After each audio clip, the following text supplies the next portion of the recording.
The Victorian era was a time of breathtaking innovation. Railways were roaring, factories were belching, and everyone was suddenly wearing top hats indoors. But beyond steam engines and corsets, something arguably more revolutionary was bubbling away: the rise of junk food. Now, when we say junk food, we don't mean crinkly plastic wrappers and drive-through windows. No, Victorian junk food was a different beast entirely. It was born in soot-covered alleys, cooked over questionable fires, and served by people who'd never heard the word sanitary, much less practiced it. But it was food. It was fast. And it was cheap. Mostly. Sometimes. Depending on how many teeth you had left after eating it. Hello, travelers. Histories do not always need to be boring. You can rest here and listen to hilarious histories to drift off to sleep. Before we continue, leave a comment to let me know when and where you are listening to this, and hit the subscribe button, but only if you enjoy what I do here. Let's begin. The Industrial Revolution had a simple motto: why do it by hand when you can strap it to a steam engine and pray? Mechanization swept across Britain like a plague, armed with a wrench. Suddenly, foods that once took hours to prepare in home kitchens were being stamped out by machines in sweaty urban factories. Crackers? Boom. 10,000 an hour. Hard candy? Steam-powered rollers, baby. Cakes? Pressed, stamped, stacked, and wrapped faster than you could say. What's that smell? Newfangled machines made it possible to crank out food on a scale never seen before. Flour mills, dough-kneading contraptions, biscuit rollers, they all combined to feed a booming urban population that didn't have time for full meals or fussy ingredients. In fact, the only thing more common than soot in the air was flour dust in your lungs. This sudden mass production of snacks gave rise to a new class of food vendors, the street hawkers. They weren't chefs. They weren't cooks. They were, well, available, armed with a cart, some half-cooked mystery product, and a loud voice. They could be found on nearly every corner of industrial cities like London, Manchester, and Birmingham, hollering things like hot pies, probably meat, sweets for the sweet, or for someone who's not fussy about organ failure, fresh buns, smells not guaranteed. The population explosion of Victorian cities was no small matter. Between 1801 and 1901, London's population ballooned from about 1 million to over 6 million. That's a lot of mouths to feed. And not everyone had the time or fuel to go home and boil a potato for 3 hours. So people ate on the go. Workers grabbed something quick between shifts. Children scraped together pennies to buy sweets or roasted chestnuts. And since the idea of hygiene was more of a suggestion than a requirement, nobody batted an eye when a pie dropped on the pavement and got scooped back up. 5-second rule, more like 5-minute rule, if it still looked edible and only smelled mildly off. The food wasn't just fast. It was weird. You had things like peas pudding in a pot, lukewarm bean mush scooped with fingers, pickled whelks, chewy sea snails with the texture of regret, toffee sticks, made in bulk and possibly used to fill potholes. People were inventing food combinations like they were trying to break up with their stomachs. And here's where things got truly exciting. Thanks to the lack of food regulation, spoiler alert, that comes much later, nobody had to tell you what was in your snack. Vendors could put anything in their food,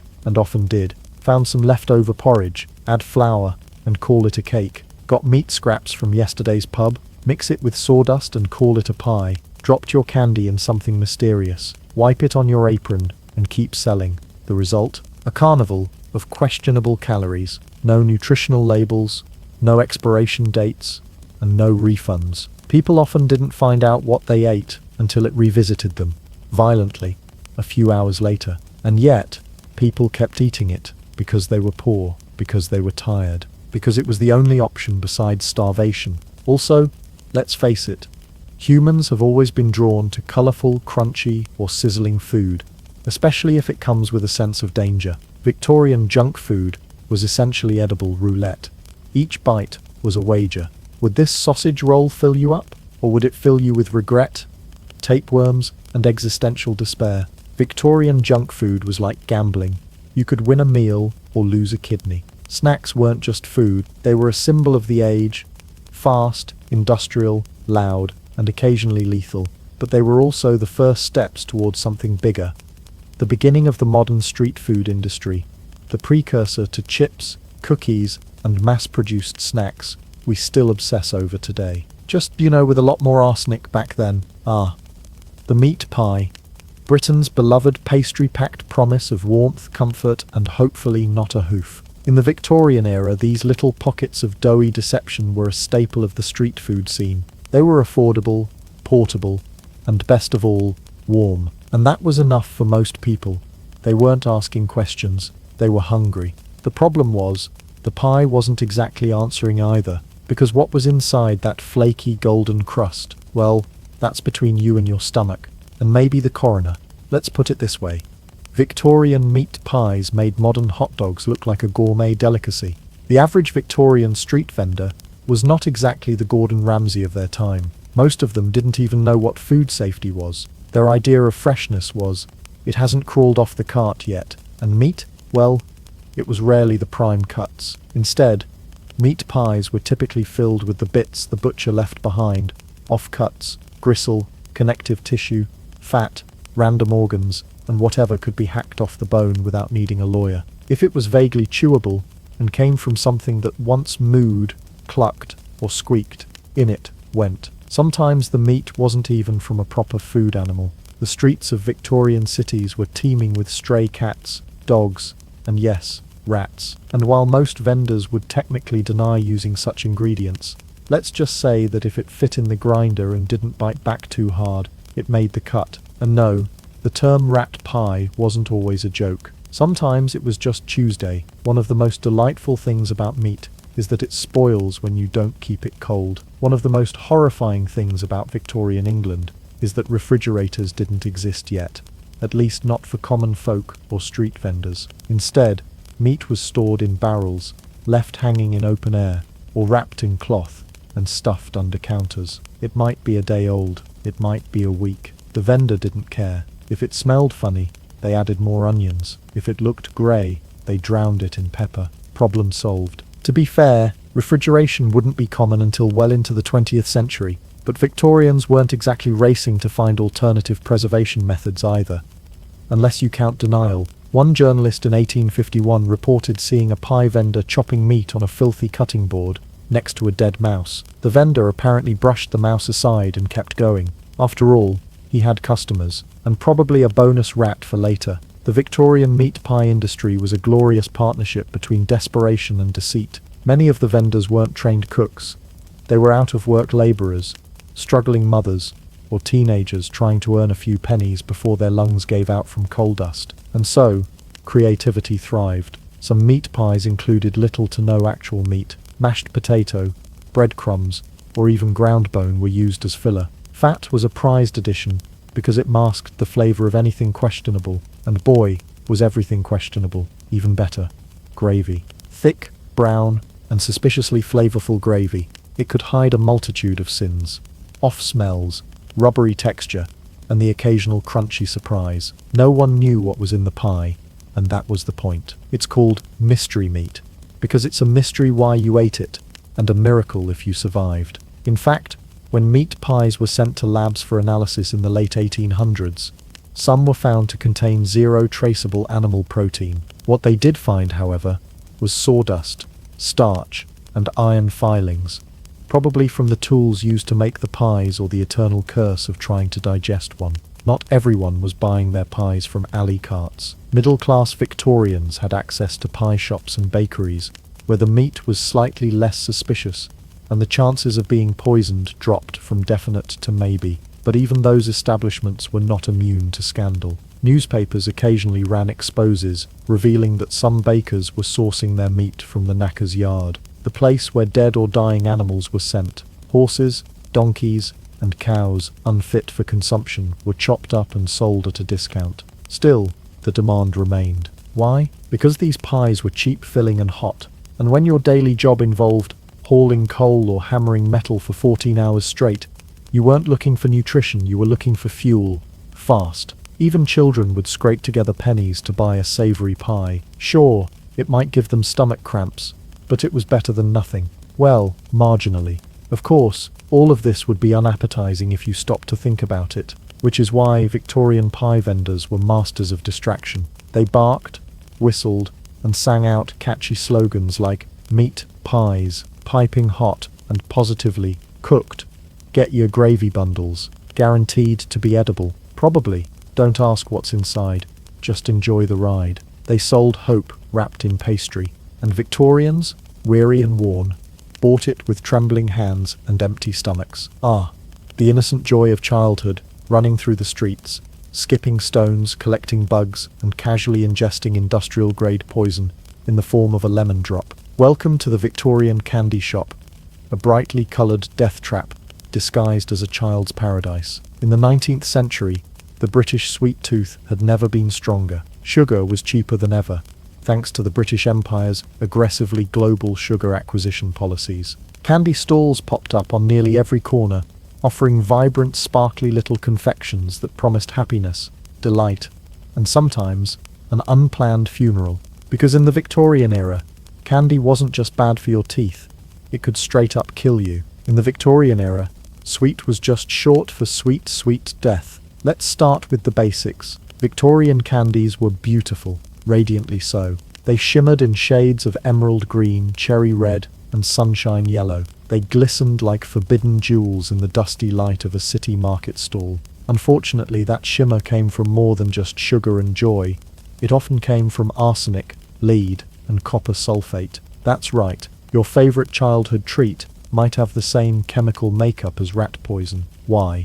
Because the Victorians hadn't quite worked out that bright green should not equal edible. In fact, emerald green, a popular colorant, literally was arsenic-based pigment. It made your sweeties look magical, and made your organs cry for help. One of the most infamous incidents took place in 1858 in Bradford, England, where a candy shop accidentally sold peppermint humbugs laced with arsenic instead of sugar. 21 people died, dozens more were poisoned, and all because someone mistook a white powder used to kill bugs for a white powder used to delight children. It's the kind of mistake that makes you wonder, why were those two powders stored in the same place to begin with? The lack of regulation in the candy industry meant that anything cheap and colourful could, and often did, go into sweets. Blue sweets? Probably cobalt. Red ones? Possibly lead oxide. Yellow? A festive mix of mercury compounds and maybe turmeric if you were lucky. And don't even get started on the gloss.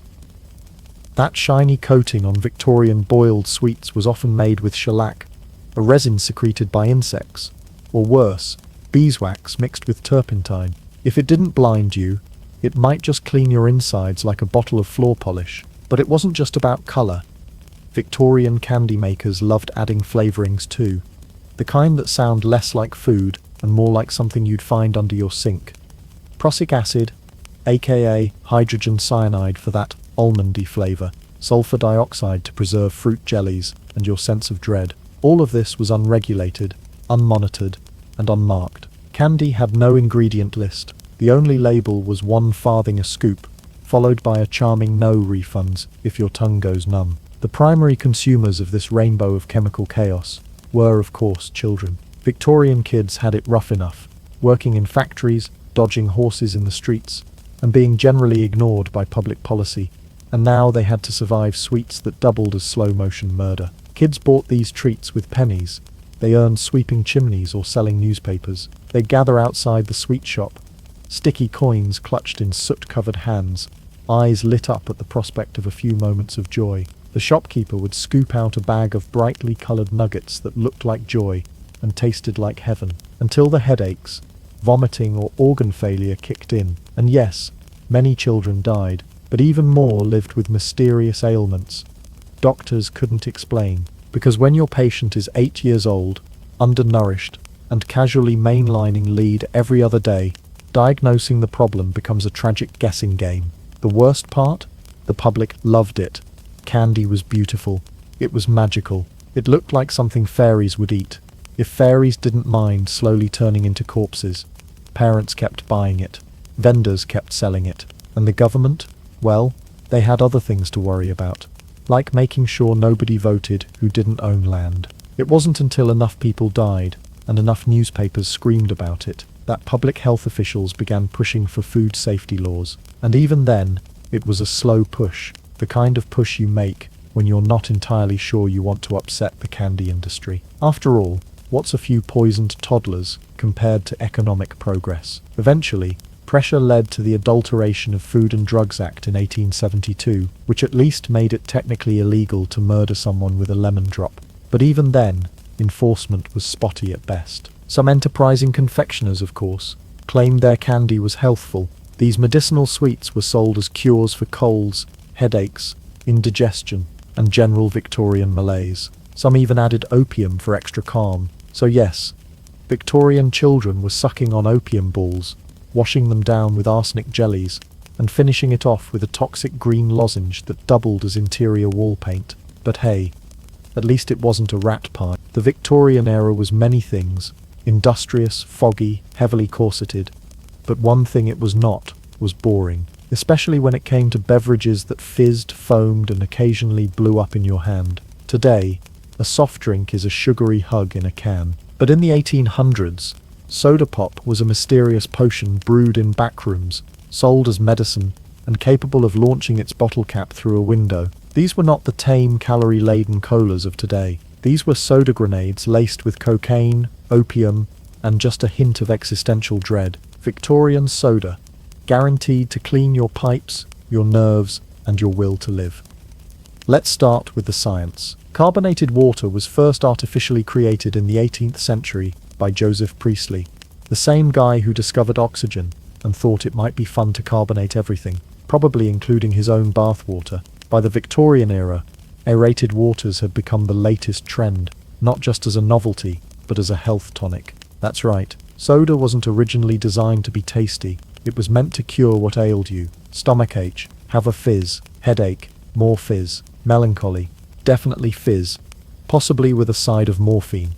The prevailing belief was that if it tingled going down and burned a little on the way out, it had to be working. Soda fountains popped up in pharmacies and curiosity shops across Britain. They were gleaming machines hissing and clanking like steam engines having a midlife crisis. You'd pull a lever, and out would gush a magical elixir, sometimes sweet, sometimes bitter, and almost always medicinally suspect. Modern soft drinks might be full of sugar and caffeine, but Victorian sodas were laced with actual narcotics. The most common additives included opium, because why settle for a sugar rush when you can experience a full-body stupor, common in nerve tonics and night drafts; ammonia, sometimes added to bitters or digestive sodas for its stimulating effects; and just a splash of industrial terror, strychnine, a literal poison occasionally found in tonic waters. At safe levels, it was said to stimulate the heart. At unsafe levels, let's not find out. These were marketed as health solutions. If you were tired, stressed, sick, or just bored, there was a bubbly beverage ready to fix your problem and possibly rewire your brain chemistry. And people loved it, not despite the effects, because of them. You'd take a swig and feel your headache fade, your heart race, your vision sharpen, and your desire to run to the nearest gas lamp and scream about the nature of time increase exponentially. In wealthier Victorian homes, the soda craze took a hands-on turn. Enter the soda siphon, a device that let you carbonate water at home using pressurized gas. It was the steampunk version of a soda stream, except instead of a gentle plust, it sometimes produced a terrifying bang followed by glass shrapnel and a renewed respect for flat water. These devices were notoriously unstable. Pressure valves failed, canisters leaked, and if you didn't follow the directions exactly, or, let's be honest, at all, you could turn your parlor into a carbonated crime scene. Even the commercially bottled stuff wasn't safe. Early soda bottles were sealed with corks, or later with marble stoppers held under intense pressure. If mishandled or warmed too much, the contents expanded. Result: bottles exploded on shelves, in carts, and sometimes directly in people's faces. It's estimated that grocers lost significant inventory to soda bursts, and more than one unlucky delivery boy got a black eye from a rogue fizzy missile. Despite all this, or perhaps because of it, fizzy tonics continued to be marketed as cure-alls. They were sold as digestive aids, mood lifters, aphrodisiacs, cold remedies, and even hangover cures, which is deeply ironic, since some were strong enough to cause a hangover. They had names like Dr. Swell's Invigorating Water, Professor Larkspur's Liquid Joy, Mummy's Miracle Elixir. Possibly not actually made from mummies. Possibly. Advertisements featured glowing testimonials from people claiming their tuberculosis vanished after 3 bottles, though given the ingredients, it's more likely their memory vanished. These sodas were also gendered. Men's tonics promised virility, power, and business success, while women's promised delicate nerves and the ability to endure corsets without bursting into tears. Children's versions often had just slightly less narcotics, because moderation. Eventually, the soda industry began to shed its quack doctor roots. Regulations tightened in the late 19th and early 20th centuries. Dangerous additives were banned, carbonation was standardized, and fizzy drinks became safer, if less exciting. What was once a fizzy concoction of chaos and narcotics evolved into the tame cola we know today. But for a brief, glorious, and slightly explosive period in history, Victorian soda was the wild frontier of liquid refreshment. A pick-me-up? Sure. A medical treatment? Allegedly. A hand grenade in a bottle? Frequently. Of all the betrayals in history, the Trojan horse, the Edsel, every single season finale of a 2010 TV show, perhaps none is more quietly villainous than what happened to bread in Victorian England. Because when the working class of the 19th century sat down to eat their daily loaf, they weren't just breaking bread, they were breaking rocks, not metaphorically, literally. That warm, crusty, white slice was often filled with plaster, chalk, alum and powdered stone, served up fresh from a local bakery that either didn't know better or simply didn't care. Because in Victorian Britain, if there was one thing the poor could reliably eat every day, it was bread.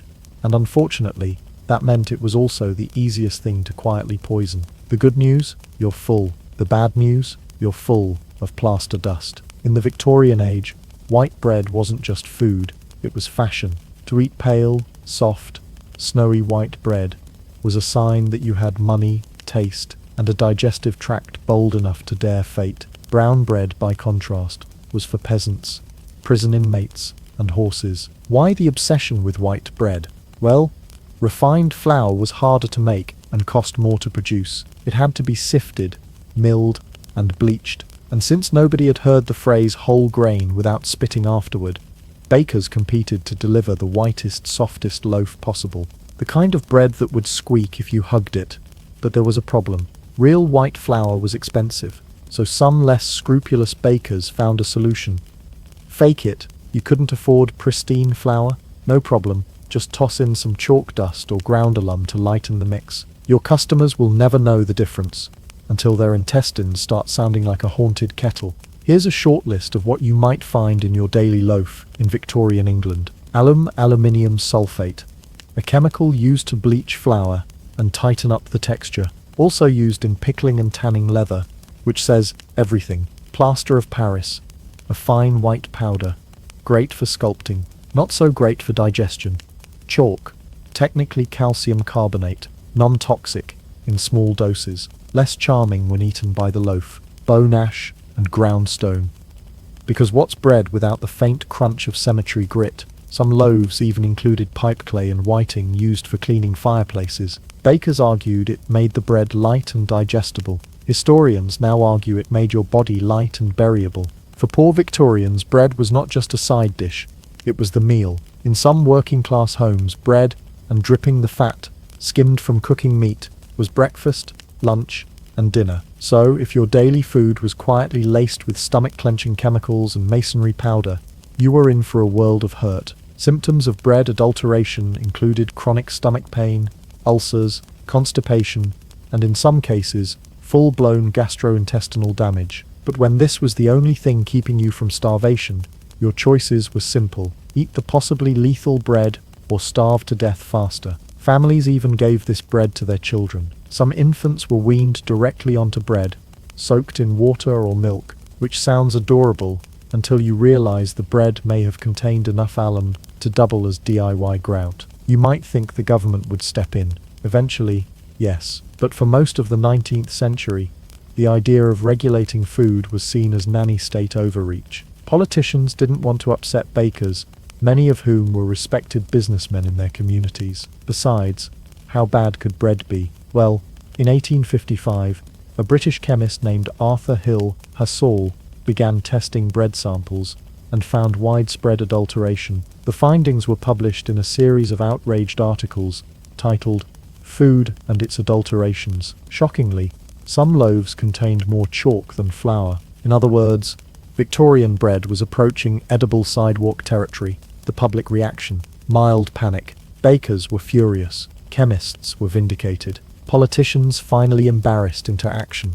Introduced slow, creaky legislation to rein in the worst offenders. But progress was sluggish. It wasn't until the 1875 Sale of Food and Drugs Act that real enforcement began. Even then, you could still buy suspicious bread from unlicensed street vendors. After all, nothing says nutritional integrity like buying a half loaf from a man selling it out of a wheelbarrow parked next to a sewage drain. What's most astonishing is how normal this all became. For decades, people knew something was wrong. The bread looked unnatural, tasted odd, and caused mysterious gut problems. But it was white, it was cheap, and it was available, and that was enough. Bread wasn't just food, it was a symbol of survival, of aspiration, and occasionally of calcium carbonate poisoning.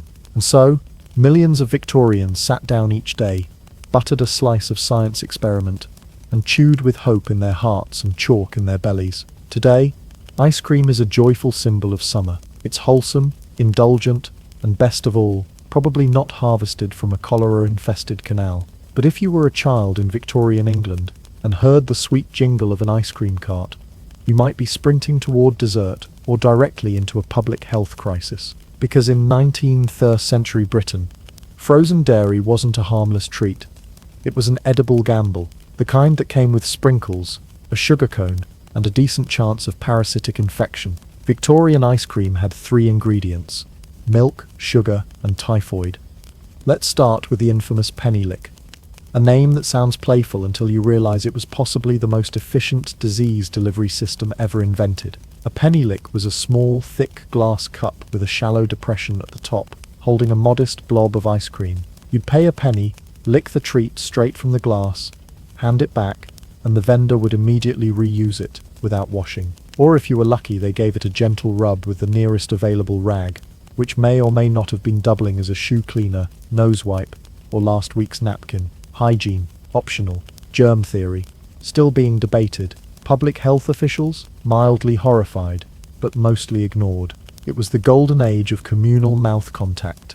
And if you survived the experience, congratulations, your immune system probably deserved a medal. By the 1890s, concerns about penny licks began to bubble up, mostly because they were linked to outbreaks of tuberculosis, cholera, diphtheria, and an alarming trend of sudden unexplained vomiting. Doctors called them a menace. Vendors called them cost-effective. The children just called them delicious. If the glass didn't get you, the milk probably would. Most Victorian ice cream was made using raw, unpasteurized milk, which means it came straight from the cow and into your digestive system with zero processing. It was like drinking a farm, unfiltered, uncooled, and full of nature's surprises. Cows themselves weren't always healthy. Tuberculosis in cattle was common, and guess what? It could be transmitted through milk. Combine that with poor storage conditions, limited refrigeration, and a general cultural belief that milk was probably fine, and you had a recipe for creamy disaster. Vendors who couldn't afford fresh milk simply bought the cheapest they could find, which was often already turning. Did they throw it away? Of course not. They masked the sourness with extra sugar or fruit flavoring, then served it with a smile and a tiny wooden spoon. If they were feeling generous, Victorian ice cream wasn't called frozen regret for nothing. Keeping things cold in the 1800s required real ice.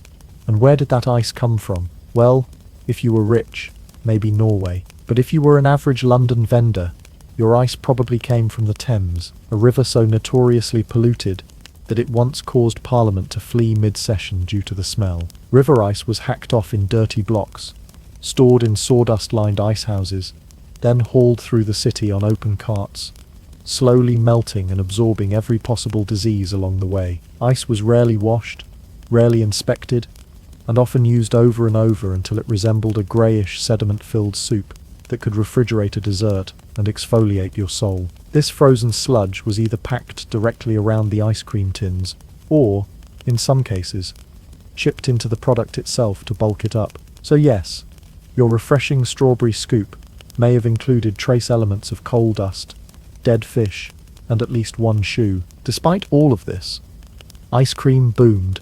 Vendors set up carts on street corners and outside schools, calling to children like the Pied Piper with a cone. The price? 1 penny. The risk? Gastrointestinal roulette. There were no health inspections, no licenses, and no standardized ingredients. Some vendors stretched their product with mashed turnips or flour paste. Others used questionable colorings made from industrial dye. The result was often gritty, sour, or oddly lumpy.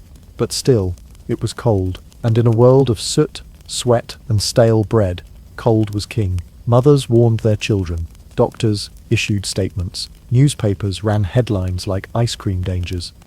A warning to parents. But the love of icy sweets could not be frozen. Penny licks remained popular well into the early 20th century. It wasn't until around 1926, long after Queen Victoria had died, and the sanitary movement finally caught up to reality, that penny licks were banned entirely in Britain, replaced by the much safer edible wafer cone. To put it simply, Victorian ice cream was a triumph of hope over experience. Each lick was a promise that, just maybe, this time you'd get refreshment without a parasite, and for many, it was worth the gamble. Because in a world where everything was loud, grimy, and uphill both ways, a moment of cold, creamy delight, even if served on a reused goblet of bacteria, was a luxury. Not every Victorian street food was a stomach-turning, disease-delivering disaster. Some were only mildly horrifying. Enter the legendary combo of deep-fried fish and potatoes, a greasy, golden icon that has stood the test of time,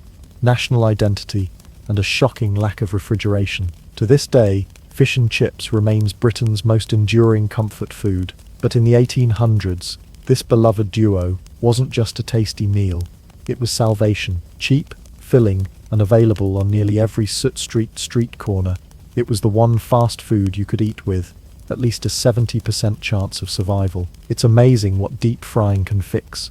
Hunger, sadness, and the smell of something dead. Since Tuesday, fish and chips didn't start together. They were introduced separately, like awkward teens at a school dance, before finally falling into greasy, delicious harmony. Fried fish was brought to Britain by Jewish immigrants from Portugal and Spain in the 17th century, while chips, or as the French insist on calling them, our idea emerged later as a popular way to serve potatoes to the masses. But it wasn't until the mid-19th century that someone had the revolutionary idea to combine the two into one perfect paper-wrapped feast. Some credit Joseph Malin, the London vendor, with opening the first fish and chip shop around 1860. Others argue a man in Oldham did it first. Either way, someone made a brilliant culinary accident, and the nation never looked back. By the 1870s, fish and chips had exploded in popularity across Britain. Industrial cities were thick with smog, smoke, and hungry workers, and fish and chips was the answer, hot, hearty, and served with enough grease to lubricate your soul. Now, let's be clear. Frying was and is a miracle. It could take the toughest, driest, most suspicious food item and turn it into a golden, crispy delight. And when it came to fish, this meant that even the less than fresh specimens got their moment in the spotlight. Unrefrigerated cod or haddock. Just coat it in thick batter, toss it in a vat of boiling lard, and hope the oil doesn't catch fire from the sheer effort. Victorian fishmongers didn't have access to modern cold storage, so fish often sat in wooden crates for hours, or even days, exposed to heat, soot, flies, and the occasional curious rat. If the fish reeked, you added more salt. If it was grey, you covered it in batter so thick it could double as building insulation. The hot oil killed a lot of bacteria, yes, but it couldn't fix everything, especially the smell. But deep frying masked the smell, and when you're feeding a nation of labourers on tuppence a meal, that was more than enough. Potatoes were the real heroes here. Cheap, abundant, and not likely to give you botulism. They were the ultimate food of the people. Victorian chip shops served up thick, irregular wedges fried in animal fat, until they reached that beautiful state somewhere between crispy and soggy. Unlike the suspicious meats or dairy-based disasters of other foods, potatoes were honestly safe, provided you didn't mind the occasional dirt crust or unexpected eye sprout. And since chips were served piping hot and drowned in salt and malt vinegar, Most diners were too busy crying tears of flavor to notice anything else. Fish and chips were traditionally served in old newspaper, the original eco-friendly packaging. Vendors would slap a scoop of chips and a steaming fillet into yesterday's headlines, roll it up into a greasy cone, and hand it over with pride. Now, was ink leaching into your food? Probably. Was it unhealthy? Possibly. Was anyone going to stop and ask questions? Absolutely not.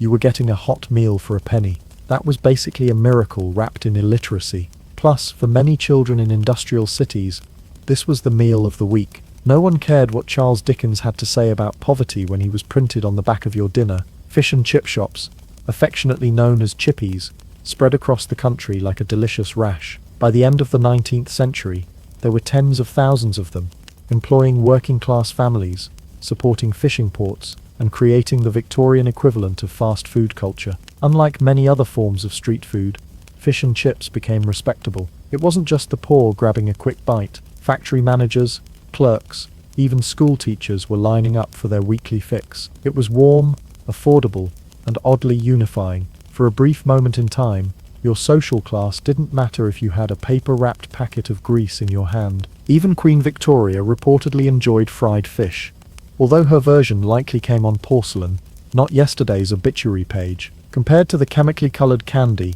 the rat pies, and the dairy-based death cones, fish and chips was practically health food. Sure, it wasn't perfect, fish freshness was debatable, and oil hygiene wasn't a thing, but compared to the alternatives, it was heaven. For millions of Victorians, fish and chips represented the rarest of treats, a meal that tasted good, filled you up, and probably wouldn't kill you by morning. In the hierarchy of dangerous Victorian foods, milk deserves a pedestal all its own, preferably one kept far, far away from your mouth. In an age where street meat could bark and candy could kill, milk somehow still managed to stand out as a silent assassin in a lace bonnet. You see, Victorian milk wasn't the wholesome, frothy drink you picture in pastoral paintings. It wasn't the nutritious beverage you poured over porridge or served to children to help them grow strong. No, Victorian milk was more like a delicate white lie, carefully disguised in a tin pail, occasionally laced with industrial chemistry, and at least one dead rat per shipment. You haven't lived until you've drunk something that used to be milk,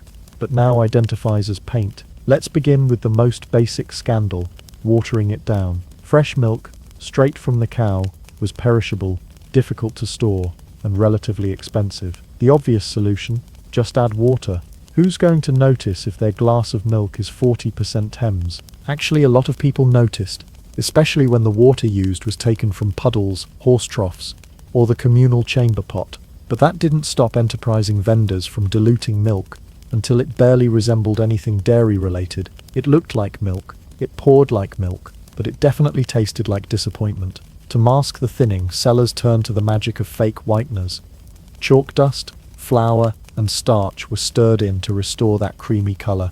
You could end up drinking something that had the nutritional profile of a bad arts and crafts project. And that's before we even get to the preservatives. The problem with milk, at least the unprocessed raw Victorian variety, is that it spoils fast, and in the days before refrigeration, that clock was ticking the moment it left the cow.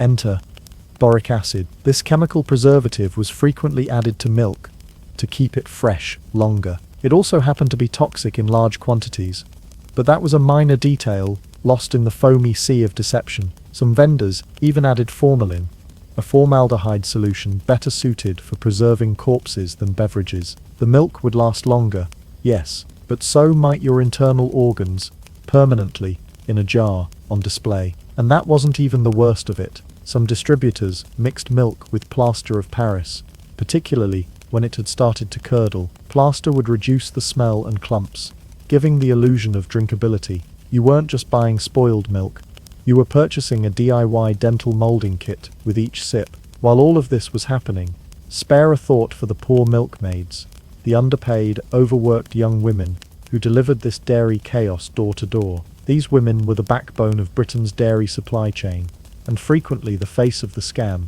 even though they had nothing to do with the fraud. They often started work before dawn, lugging heavy cans of milk through cobblestone streets, in all weather, to deliver pints to grumpy households. For their trouble, they were paid a pittance, and regularly blamed when the milk turned out to be curdled chalk slurry. To make matters worse, many milkmaids handled unsanitized tools, dipped pails with unwashed hands, and relied on reused cloths to clean equipment. So if the milk wasn't already bad when they received it, it often became bad before it reached the doorstep. And since germ theory was still an edgy academic opinion rather than accepted fact, milkmaids were rarely instructed in hygiene. One bad bucket could ruin an entire neighborhood's breakfast, or put its infants in the ground. That last part isn't an exaggeration. For many children in working-class families, milk was a dietary staple, one of the few reliable sources of protein and fat, which made it particularly tragic when that same milk was responsible for massive outbreaks of disease.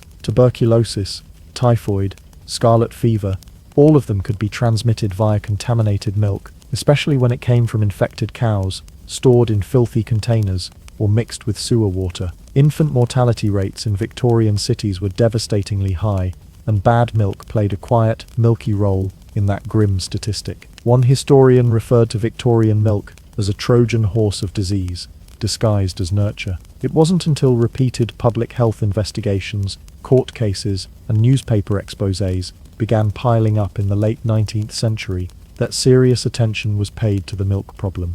Eventually, laws were passed to regulate milk purity. Inspections became more common.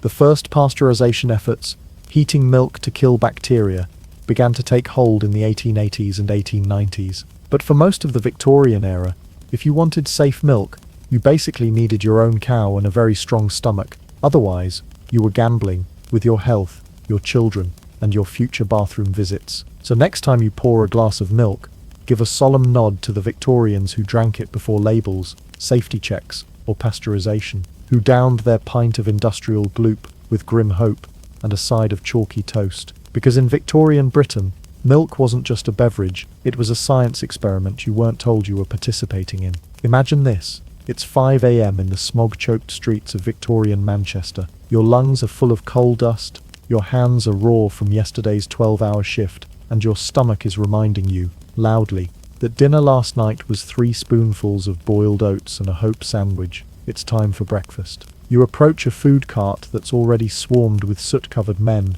coughing children, and women balancing babies and toolkits. What's on the menu? Something hot, something cheap, something that smells vaguely edible. If you're lucky, it's not moving. Breakfast didn't energize you. It just happened to you. For the working class in Victorian Britain, food wasn't about enjoyment. It was about survival. Meals didn't nourish, they delayed collapse. And breakfast? That was whatever could be swallowed before the factory whistle blew. Common options included meat puddings, not as glamorous as they sound. Usually, some leftover offcuts mashed into suet dough, steamed until grey and structurally confused. Scraps, bits of fried batter, or fat, skimmed off other people's food. Sometimes called gribbles or drippings, they were the culinary equivalent of eating the debris behind the fryer. Congealed gravy sandwiches, a cold blob of yesterday's stew between 2 slices of damp bread. It jiggled, it wobbled, it said, "Don't look too closely." Fried bread. Literally just bread fried in lard. Simple, greasy, potentially flammable, and forget cutlery or clean fingers. These were handheld meals consumed while walking to the mine, the textile mill, or the foundry. Napkins, not unless you counted your sleeve. Sanitation? That was what rain was for. Factory workers burned thousands of calories a day just trying to stay upright. The work was brutal, repetitive, and often involved lifting, hauling, hammering, or operating death machines without safety guards. You didn't need gourmet, you needed calories.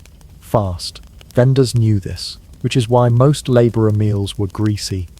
Fat was cheap and energy-dense. Bonus. It stuck to your ribs and your coat buttons. Hot.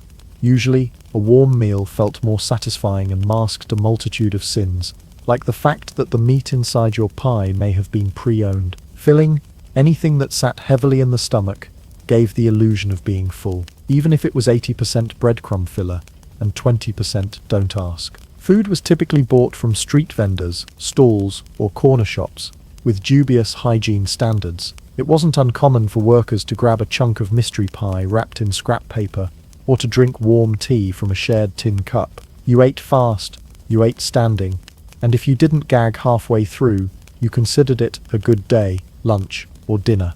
As many workers called it, didn't get much better. If your factory allowed a break, and not all did, you might grab a meat pie, potentially filled with organs or animal bits, unfit for naming, a cold potato, peeled by biting, and some beans, eaten with your fingers like nature intended.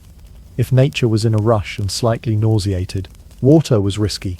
Many urban water supplies were still contaminated, so workers often drank cheap, lukewarm tea, heavily diluted and barely brewed, just enough to colour the water and make you feel like it was doing something. If you were fancy or had a few extra pennies, you could buy a hot meal from a cook shop, early working class cafeterias where you could get a plate of stew, bread and judgment. But more often than not, your lunch came from your coat pocket, wrapped in waxed paper, or retrieved from a greasy tin container that hadn't been washed since the Crimean War. Between meals, workers sometimes snacked, not in the modern sense of a granola bar or trail mix.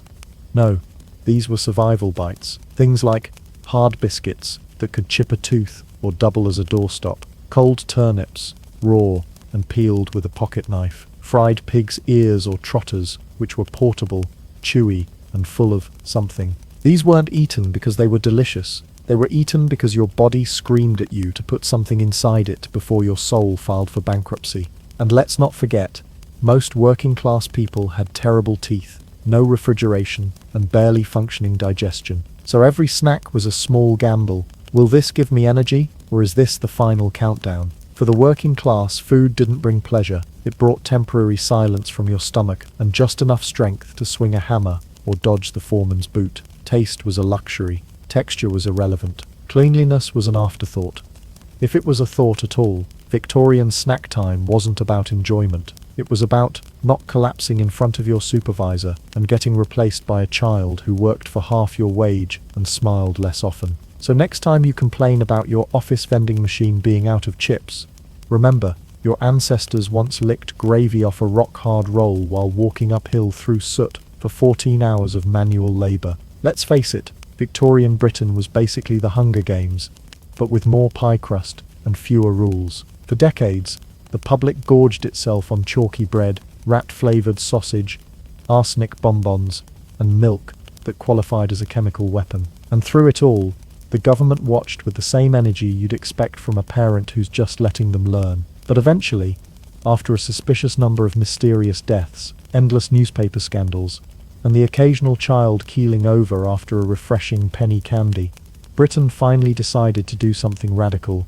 make food less murdery. Eventually, the government decided maybe arsenic isn't a spice. To fully appreciate the miracle of food regulation, you have to understand how little oversight existed beforehand. In early 19th century Britain, there were zero laws against food adulteration. You could sell mustard laced with brick dust, jam padded with rotting apples, or wine mixed with lead, and nobody could stop you. Why?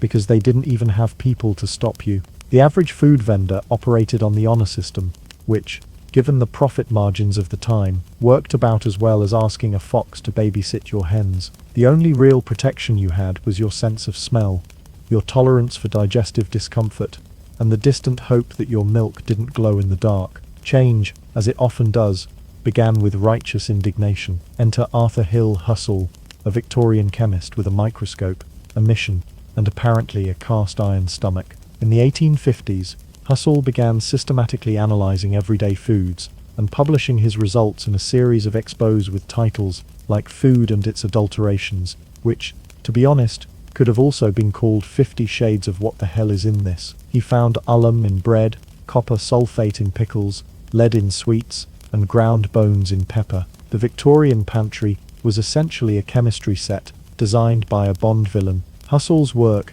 ignited a public scandal. The newspapers loved it. Outrage poured in from middle-class households and medical professionals. Even Queen Victoria was reportedly alarmed that her tea might be sharing a mug with metallic dust. In response to growing pressure, Parliament passed the Adulteration of Food and Drink Act in 1860. It was well-intentioned but largely toothless. It said, basically, please don't poison people, and hoped everyone would comply out of politeness. Spoiler alert, they didn't. It wasn't until the Sale of Food and Drugs Act of 1875 that things got serious. This law banned harmful additives, gave inspectors the power to test food samples, and allowed prosecutions for selling adulterated or misrepresented food.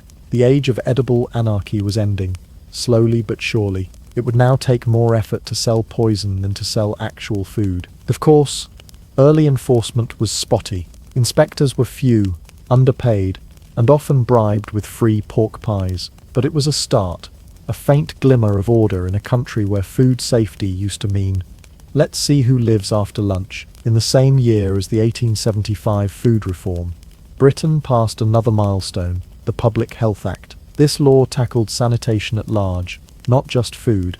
It mandated local authorities to provide clean water, proper sewage disposal, and regular garbage collection. Why? Because public health wasn't doing great. Cholera outbreaks were practically seasonal. Children were dropping like flies after drinking what appeared to be lemonade, but was actually lemon-flavored plague. The act didn't solve everything, but it did lay the groundwork for modern public health, and forced cities to care, at least marginally, whether their citizens were eating chalk-paste cheese on typhoid toast. By the late 19th century, things were finally improving. The candy was less deadly. Bread had more flour and fewer minerals from your fireplace. Milk, after enough lawsuits and funerals, began to see early pasteurization. Food safety was no longer a radical idea. It was expected. Sure, the transition was slow, and enforcement often lagged behind the law, but the culture had shifted. Arsenic was no longer a flavor enhancer. That alone was progress, and the people who made it happen weren't celebrities or politicians. They were journalists, chemists, and angry mothers. People who got tired of burying their children because some local baker thought borax sounded delicious. And yet, we miss the chaos, just a little. There's something strangely charming about the lawless buffet of Victorian cuisine. It was culinary Darwinism. Survive the pudding, earn your place in history. Today, our food is safer, but also less adventurous. No one accidentally eats plaster anymore. No one questions whether their snack might contain horse teeth. But deep down, a tiny part of us respects the sheer recklessness of it all. The hustle, the improvisation, the proud street vendor who sold meat pies with the confidence of a man who definitely didn't know what E. coli meant. Victorian Britain learned the hard way, through illness, outrage, and no small amount of vomiting, that food shouldn't be a death sentence. And thanks to that painful history, you now get to enjoy your sandwich without checking it for copper. You're welcome. Before clocks, time was just a vibe. Long before the world became ruled by ticking hands and phone alarms that go off at 6 a.m. just to ruin your will to live, time was softer, looser, kind of like that friend who says they'll be there around 8 and shows up at 9:47 with snacks. Time wasn't a number, it was a feeling. And in ancient civilizations, that feeling was usually, the sun is up, better do something productive before it tries to kill me with heat. In the prehistoric world, there was no concept of 9:30 sharp. There was only after the dew dries when the goats stop screaming, and right before it gets too dark to see your own hands. Humanity's earliest form of timekeeping was observational, improvised, and, let's be honest, wildly inaccurate. But it worked, more or less, because life moved at the pace of nature, not emails. Let's start with the OG timepiece, the sky. The sun and stars were basically ancient Earth's first wristwatch, assuming your wrist could stretch across the horizon. Ancient Egyptians were some of the earliest time trackers. They noticed that shadows changed depending on where the sun was in the sky, so they started building obelisks, giant, vertical stone towers that cast shadows like nature's own hour hand. These towering shadow casters weren't just decorative pointy rocks, they were public time indicators. If the shadow was long, it was early. If it was short, you were late. If there was no shadow, it was either night or the apocalypse. Over in Babylon, folks were also in the sundial game. They carved horizontal slabs with lines that the sun's shadow would sweep across throughout the day. These early sundials were essentially big stone, it's probably around noon machines, accurate to about 15 minutes in perfect weather, which was fine because back then nobody had anywhere that important to be. For the cloudy days when the sun refused to cooperate, some civilizations got creative. Enter the clepsydra, aka the water clock. This device was basically a fancy bowl with a hole in it, slowly draining water at a predictable rate. It was a tick in liquid form. Ancient Greeks and Chinese used clepsydras to measure everything from speeches in courts. Yes, timed arguments existed even then to baking rituals. Nothing says civilization like yelling, "Objection! He used 5 extra drops." Of course, these water clocks weren't exactly precise. Evaporation, temperature changes, or someone sneaking a sip could throw the whole system off. But they were a step forward. At least you could now say something took about a bowl and a half instead of a. It felt long. Meanwhile, plenty of cultures preferred to let the moon handle things. Lunar calendars were big in Mesopotamia and Asia. The full moon marked time like a glowing cosmic deadline. Agriculture, festivals, and very early religious rituals all ran on these moon-based vibes. If you saw a new moon, it was time to plant. If it was full, time to party. If it was gone completely, maybe start panicking. People didn't need to keep time so much as they needed to notice it. The rhythm of daily life followed the slow, natural patterns of the world. Sunrise meant wake up, midday meant sweat profusely in a field, and sunset meant hide from predators or neighbors, depending on who was more annoying. Now, here's where things got inconvenient. Nature, it turns out, is a wildly inconsistent timekeeper. One day the sun rises at 6 a.m., the next it's 6:12, and everyone's wondering if the gods are mad. Cloudy weather could ruin your sundial. A cracked water clock might make you think your goat sacrifice is running early. And stars? Stars are only helpful if you're okay with staying up all night and freezing. Time was also hyperlocal. Every town, tribe, and farming village operated on its own vague schedule. Noon in Athens wasn't noon in Thebes. This wasn't a big deal until people started wanting to coordinate, like for war, or trade, or when the pharaoh needed to yell at someone on time. And let's not forget, before clocks, sleeping patterns weren't broken into neat chunks. People typically went to bed when it was dark, woke up in the middle of the night to stare into the void, or stoke the fire, then slept again until dawn. Yes, 2 sleeps per night was a thing. It's called segmented sleep. And no, it didn't come with snooze buttons. As one ancient peasant might have said, "The good news, you're alive. The bad news, so are the wolves." Before humanity invented clocks, we floated through time with the grace of a leaf in a river. We followed shadows, listened to bells, trusted bowls of dripping water, and guessed based on what the goats were doing. Time was a feeling, not a number. Life was seasonal, flexible, and occasionally fatal if you misread the moon. But all of that was about to change, because somewhere in a monastery, a very sleep-deprived monk was about to think, what if we just rang a bell every hour forever? And that, dear listener, was when things got loud. If the ancient world ran on vibes, then medieval monasteries were where time got a dress code, a haircut, and a firm slap on the wrist for being even a minute late. The shift from natural time to structured time didn't begin in a royal palace or a bustling city. No, it began in the most unlikely of places, a stone-walled monastery full of men who took vows of silence, wore rope belts, and believed punctuality was next to godliness. Welcome to monk time, where every hour had a purpose, and none of those purposes involved sleeping in. The monastic schedule was not for the faint of heart.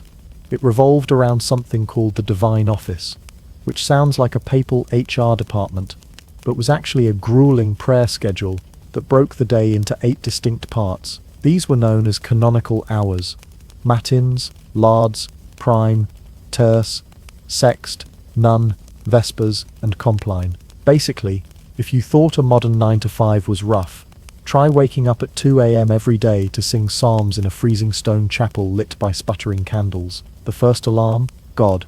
The second? Also God, but angrier.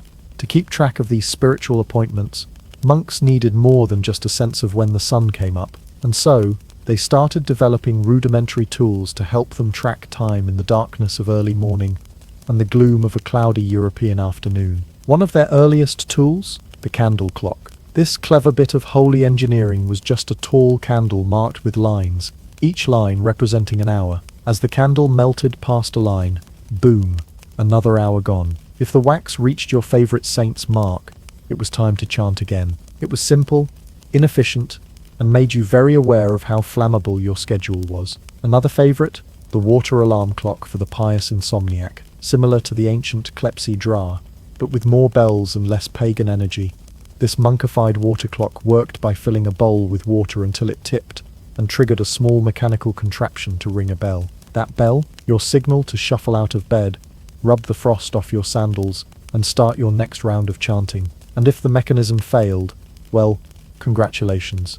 You just invented divine forgiveness for being late. Now here's where it gets interesting. These monasteries didn't just want any sound to mark the hour.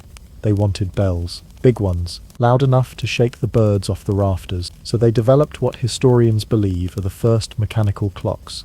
Not with hands, mind you, but with gears and levers designed purely to ring a bell at precise intervals. No clock face, no minute hand, just a deafening clang that could wake even the holiest napper. The oldest surviving mechanical clock in Europe is from the 14th century, but the innovation likely began earlier in monastic communities that needed consistency without solar interference. After all, if your entire spiritual practice revolves around showing up at the right time to pray, it helps to have something louder than a rooster and more reliable than Brother Harold's internal sense of noon. And so began the era of time regulated not by the sun but by metal, gears, and monks with a schedule. Being late for a chant wasn't just frowned upon, it was spiritually suspicious. If you weren't in your seat chanting at prime, people didn't think you overslept. They thought you were morally decaying. One missed lauds, and suddenly your soul was on thin ice. The anxiety of missing a prayer hour could rival the modern panic of seeing your boss's calendar invite at 8:59 a.m. This obsession with structured time had a domino effect. Monasteries became centers of technological innovation, not just in theology, but in engineering. They didn't invent clocks out of boredom. They invented them because silence, structure, and shared duty demanded it. The monks were effectively the world's first time managers, armed with hoods, sandals, and a completely disproportionate amount of anxiety about bells. And here's the ironic twist. Despite their life of simplicity and rejection of earthly pleasures, monks ended up shaping the very systems that would one day haunt office workers and high schoolers with 7 a.m. alarms. The mechanical bell-ringing devices that began in the cloister would later evolve into full-blown tower clocks, city bells, and eventually, those digital horrors that chirp every hour on your smartwatch, like a smug little reminder that you're still behind on everything. So yes, if you've ever felt a spike of panic at hearing a chime, if you've ever stared at the ceiling at 2 a.m. wondering why you're awake, or if you've ever thought, why is time so loud, you can thank a monk or curse one, depending on how many times your alarm has betrayed you. Because before Apple Watches, before railway schedules, before the tyranny of the Outlook calendar, there were monks, quietly ringing bells, tracking candle drips, and laying the groundwork for the modern world's least favorite sound, the alarm. You know civilization is getting serious when someone builds a giant tower just to tell everyone they're late. That's exactly what started happening across Europe in the 14th century, when towns decided that monks shouldn't get to hog all the hourly bell-ringing fun. Timekeeping, once a quiet, internal affair tucked away in a candle-lit monastery, went full public spectacle. Because what's the point of knowing what hour it is if you can't loudly share that knowledge with everyone within a 5-mile radius? This was the age of the clock tower.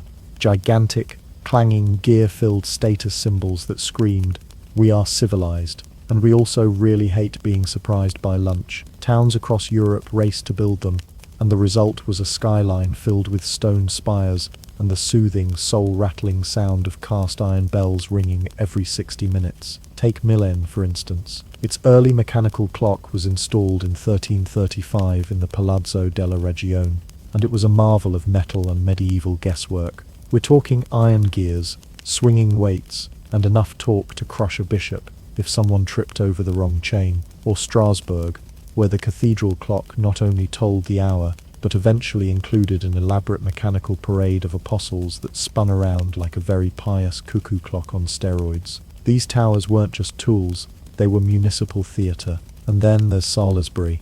The cathedral there boasts what might be the oldest working mechanical clock in the world, installed in 1386. It has no face, just a bell that tolls the hour.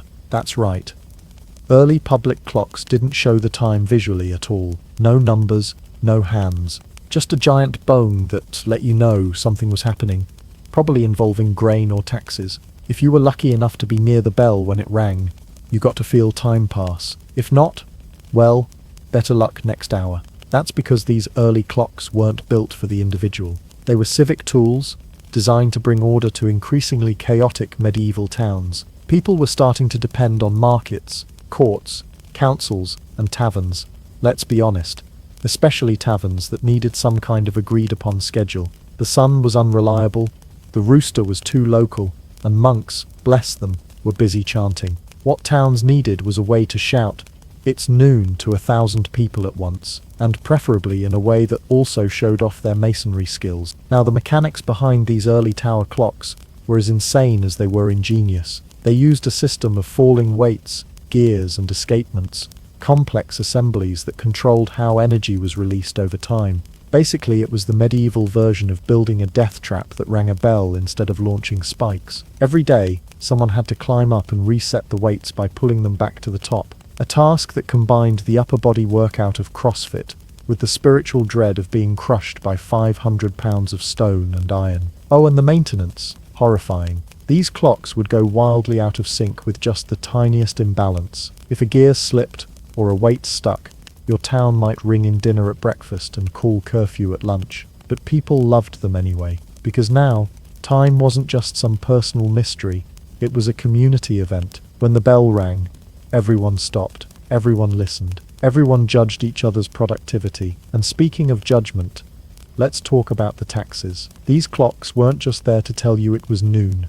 They were often paired with other time-sensitive civic duties, like toll collections, market openings, and public punishments. You'd hear the bell and realize, with a pit in your stomach, that yes, it's already time to pay the miller, and no, you can't hide behind the blacksmith shed again. As much as they were functional, these clocks were also political. The more impressive your tower, the more power your town seemed to wield. Cities would compete over who had the most elaborate mechanism, the biggest bell, or the fanciest automaton. Think of it as the Middle Ages version of flexing on your neighbors with a brand new Tesla, except it was made of stone, and it screamed every hour on the hour. Even more fascinating is that this public obsession with keeping time began transforming social behavior. People started meeting at the third bell, instead of when the sun hits the west wall. Town officials ran meetings on a schedule. Market vendors opened stalls at the same time. And somewhere, deep down, humanity started to lose the ability to just exist,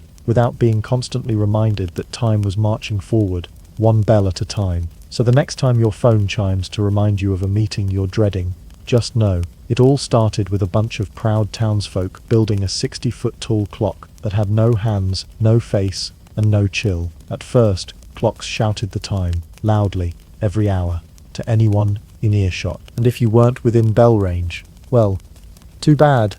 Guess you'll have to wait until someone else reacts, and hope it's not for a public whipping or overdue bread tax. But around the 15th century, humanity made a bold leap forward in its ongoing battle with temporal confusion. We gave clocks faces and hands. Suddenly, time wasn't just a noise, it was a number. A visible, inescapable, ticking judgment. Now, instead of wondering if the bell you heard was for 3 p.m. or a heretic sentencing, you could look at a dial and say, "Ah yes, 3:17. I have exactly 13 minutes to finish pretending I'm working." This was a monumental shift, not just in clock design, but in how people thought about their lives, their obligations, and their ability to procrastinate with surgical precision. The earliest clock faces appeared in large public clocks in Europe, especially in places like Nuremberg, Padua, and Prague. These weren't modest little wristwatches. These were grand circular displays mounted high above the streets, usually with just one hand the hour, and that was already a pretty big deal. Seeing the current hour was revolutionary. No more guesswork, no more waiting for the bell to ring, and hoping you hadn't already missed lunch. But let's pause to appreciate the medieval aesthetic here. These early clock faces weren't your basic 12 numbers and some dots design. Oh no, these clocks had personality. Gold leaf, zodiac signs, saints pointing at the sky, creepy little moons making eye contact with you. They were half timepiece, half fever dream.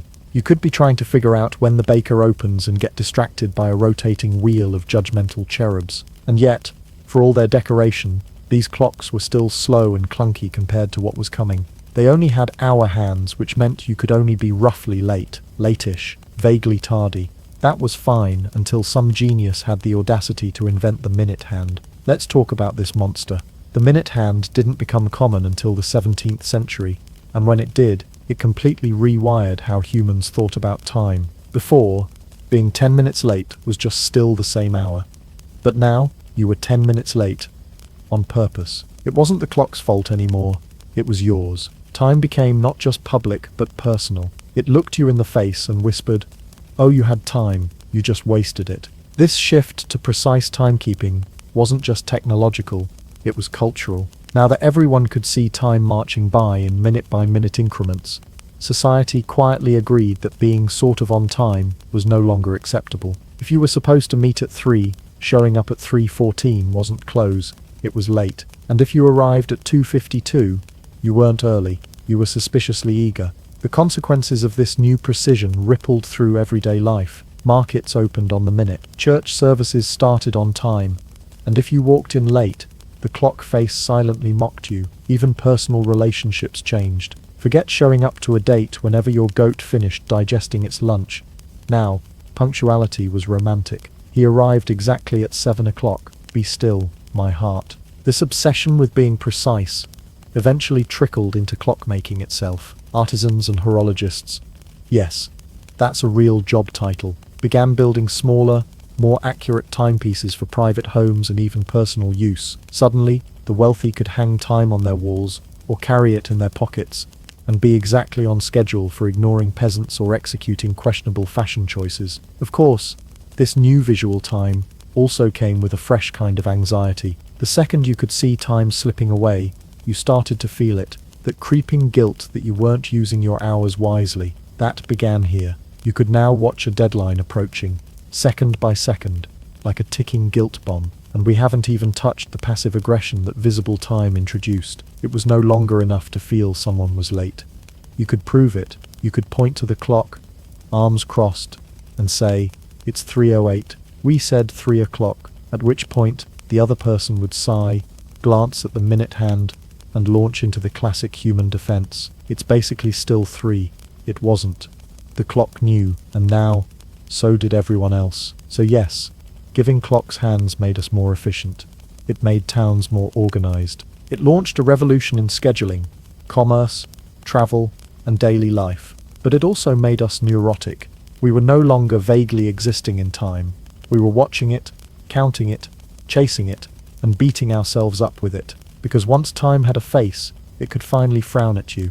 There comes a moment in every great invention's life when it evolves from a useful public utility to an obnoxious personal companion. Fire gave us warmth, then arson. Writing gave us history, then spam emails. And clocks. Clocks gave us structure, then they climbed into our pockets and never let us forget we were wasting it. Welcome to the age of the personal timepiece, where timekeeping got portable, stylish, and just a little bit smug. It all kicked off in the 1600s and 1700s, when clever minds, armed with tiny gears, boundless ambition, and probably no social lives, figured out how to miniaturize the gigantic clock tower monstrosities of earlier centuries. Thanks to improvements in metallurgy, spring technology, and the ever-growing obsession with punctuality, clocks shrank down from house-sized contraptions to desk-sized showpieces, and eventually into things you could carry on your person. Time was no longer something you glanced up at on a church steeple.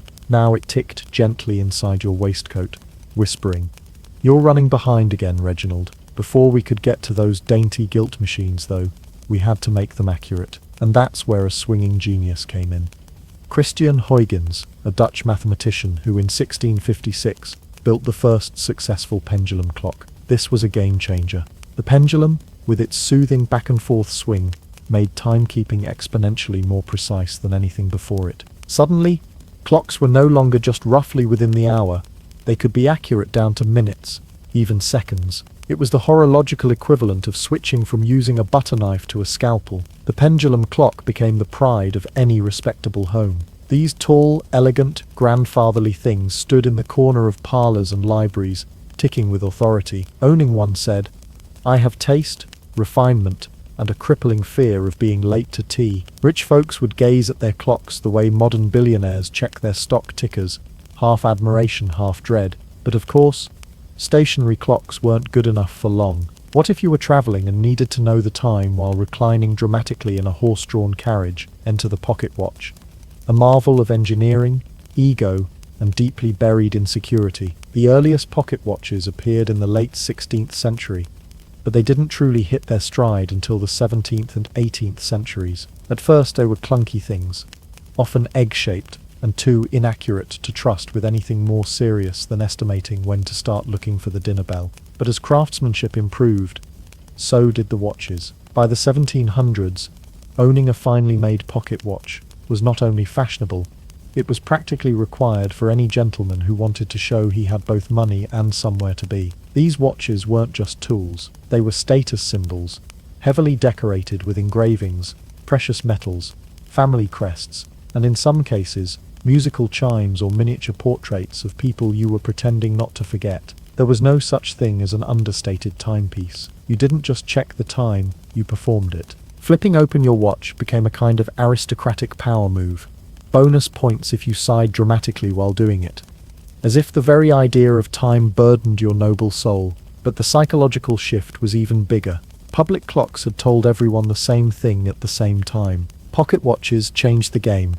They gave individuals their own private timeline. It was no longer the bell just rang in the town square. It was my watch says you're 5 minutes late, and I shall now pretend to forgive you while secretly holding a grudge until the next moon cycle. And the pressure only mounted, because now, if you were late, it wasn't because you didn't know the time, it was because you ignored it. That little ticking disc in your pocket wasn't just measuring hours, it was silently judging you every time you hesitated before getting dressed. Every moment you paused to enjoy a sunset, every second you spent in a conversation, instead of rushing to the next appointment. Time had become portable, yes, but so had the guilt. In fact, some folks started suffering from what we now call chronophobia, the fear of time. They'd obsessively check their watches every few minutes, unsure if the gears were lying or if reality was simply moving too fast. It was like owning a small, fashionable anxiety machine. Even worse, watches became tied to morality. Being on time was seen as a sign of character. Tardiness meant you were lazy, irresponsible, or, God forbid, French. Employers began expecting precision. Social events developed rigid start times. The phrase, fashionably late, had to be invented just to cover the growing shame of showing up whenever you felt like it. So yes, congratulations. Humanity had achieved what seemed impossible just centuries earlier. We had built a way to carry time in our pocket. Unfortunately, we also carried everything that came with it. The pressure, the anxiety, the ticking reminders that every moment, not spent productively, was probably wasted, and that somewhere, someone was already judging us for it. There was a time, hard to believe now, when people mostly woke up with the sun, worked until they were hungry, and rested when they were tired. A loose, nature-based rhythm that had kept humanity going for millennia. Then the Industrial Revolution showed up, looked at that cozy setup and said, "Yeah, we're going to need you to report to the textile mill at precisely 6 a.m. and not leave until your bones are vibrating." Welcome to industrial time, where clocks stopped being polite little reminders and transformed into cold metallic overlords of productivity. The 18th and 19th centuries saw machines invade every corner of life. Steam engines, spinning jennies, telegraphs, and they all had one thing in common. They worked on schedules, precise, punishing, non-negotiable schedules. Factories didn't care if the sun was out or if you slept poorly. The gears had to turn, and that meant you had to turn up, exactly on time, or face the wrath of someone named Ebenezer, with a top hat, and no concept of mercy. The result was a total reprogramming of society's relationship with time. The loosey-goosey morning-ish, and after lunch, probably, system of the past got bulldozed by whistles, bells, punch clocks, and managers with clipboards. Time was no longer your companion, it was your boss. In factories, standardized shift schedules became the new gospel. You had the early shift, the late shift, the graveyard shift, because nothing screams personal fulfillment like operating a coal press at 3 a.m. Workers were expected to arrive on the dot, not a moment later, and if you were late, docked pay, repeat offender, fired. You couldn't blame the weather, or your cousin's goat, or cosmic uncertainty. The time was written on the wall, ticked in unison across every machine, and overseen by someone who wore suspenders and didn't blink. And then there were train schedules, the reason time zones were invented in the first place. Before railroads, every town in Europe and America more or less made up its own local time. Noon was just whenever the sun was directly overhead, which, shockingly, is different, depending on where you are. This worked fine until trains came along, and people started dying in spectacularly misaligned crashes, because Buffalo's noon wasn't Cleveland's noon, and Cincinnati's noon had apparently wandered off entirely. The solution? Standard time. Suddenly, entire countries needed to agree not just on what time it was, but on when it was the same time. In 1884, a global conference divided the world into 24 time zones, each one a neat slice of the earth, with Greenwich, England, set as the prime meridian, because someone had to go first and the British had a globe. Now, everyone in a given zone would be on the same clock. Trains could run on synchronized schedules. Factories could coordinate shipments. The telegraph could deliver messages across vast distances and still make sense. It was brilliant. And also the first time humanity had truly bent the natural flow of time to match industrial needs. A triumph of human innovation. Also, a nightmare for anyone who liked sleeping past 6. Time became global, yes, but it also became militarized. In some factories, the day began with a steam-powered siren that could be heard for miles, ensuring no worker within sprinting distance could claim ignorance. If you lived near a factory in the 1800s, your alarm clock wasn't some gentle melody. It was a noise so loud it could unbutton your shirt. The invention of the time clock, that clunky machine where workers had to punch in and out with little cards, was the final nail in the coffin of time freedom.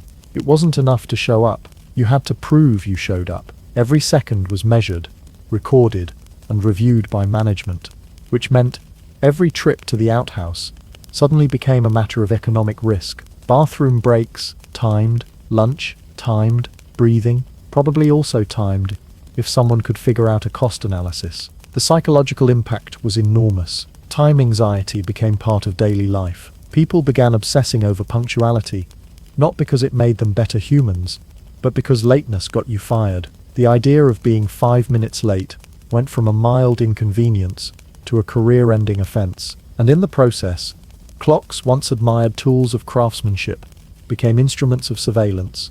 And let's not forget the cultural shift. Time discipline was touted as a moral virtue, especially in the Victorian age. Being punctual meant you were hard-working, responsible, godly. Being late meant you were lazy, unreliable, possibly French. Even children weren't spared. Schools introduced bells between classes, prepping the next generation to function like obedient little gears in society's ticking machine. Once upon a time, the rooster woke you up. Now it's a shrieking alarm at 6 a.m. and a manager asking why you clocked in at 6:01. And that's if you were lucky. In some factories, late meant missing a shift altogether and being replaced by someone else the next morning, as if your entire livelihood were a pair of socks someone lost and forgot about. So yes, the Industrial Revolution gave us incredible progress. It also gave us 12-hour shifts, synchronized clocks, and the lifelong trauma of hitting snooze 5 times and still being late. The clock had finally seized full control of human life, and it wasn't letting go. So here we are. After thousands of years of staring at shadows, swinging pendulums, winding gears, and ringing bells, humanity finally reached the promised land. Perfect, pulsating digital time. Time that doesn't sway or drift or depend on someone remembering to rewind a clock before bed. Time that's so precise it can tell you the difference between being 3 seconds late and being shamefully 3 seconds late. And the best part? Now it's everywhere. In your pocket, on your wrist, glowing softly from your microwave, reflected off the windshield of your car, annoyingly accurate when you're lying in bed, wide awake at 3:07 a.m., wondering why you're having an existential crisis over a leftover sandwich. The modern timekeeping revolution began with something called the quartz crystal. And no, it wasn't harvested by a wellness guru in yoga pants. It was the hero of the 20th century's horological arms race. In 1927, engineers figured out that if you ran an electric current through a piece of quartz, it would vibrate at a precise frequency, like really precise, as in, lose less than a second a day, precise. This changed everything. No more balancing weights, no more relying on gears worn smoother than a monk's haircut. Just electricity, silicon, and one very disciplined little rock. Quartz watches became the affordable, accurate, no-nonsense choice for anyone who wanted to know the time without needing to wind something or wear a waistcoat. By the 1980s, they were everywhere. The phrase Swiss-made still sounded elegant, but battery-powered sounded easier, cheaper, and a lot more likely to survive a toddler's curiosity. But if quartz was the middle manager of modern time, then the atomic clock is the cold, calculating CEO. These timekeepers, first developed in the 1950s, use the vibrations of atoms, specifically cesium-133, which sounds like a Bond villain but is actually your phone's best friend. Atomic clocks are so accurate, they can measure time to within 1/1000th of a second. They are the reason GPS works. They are why the internet is synced across continents.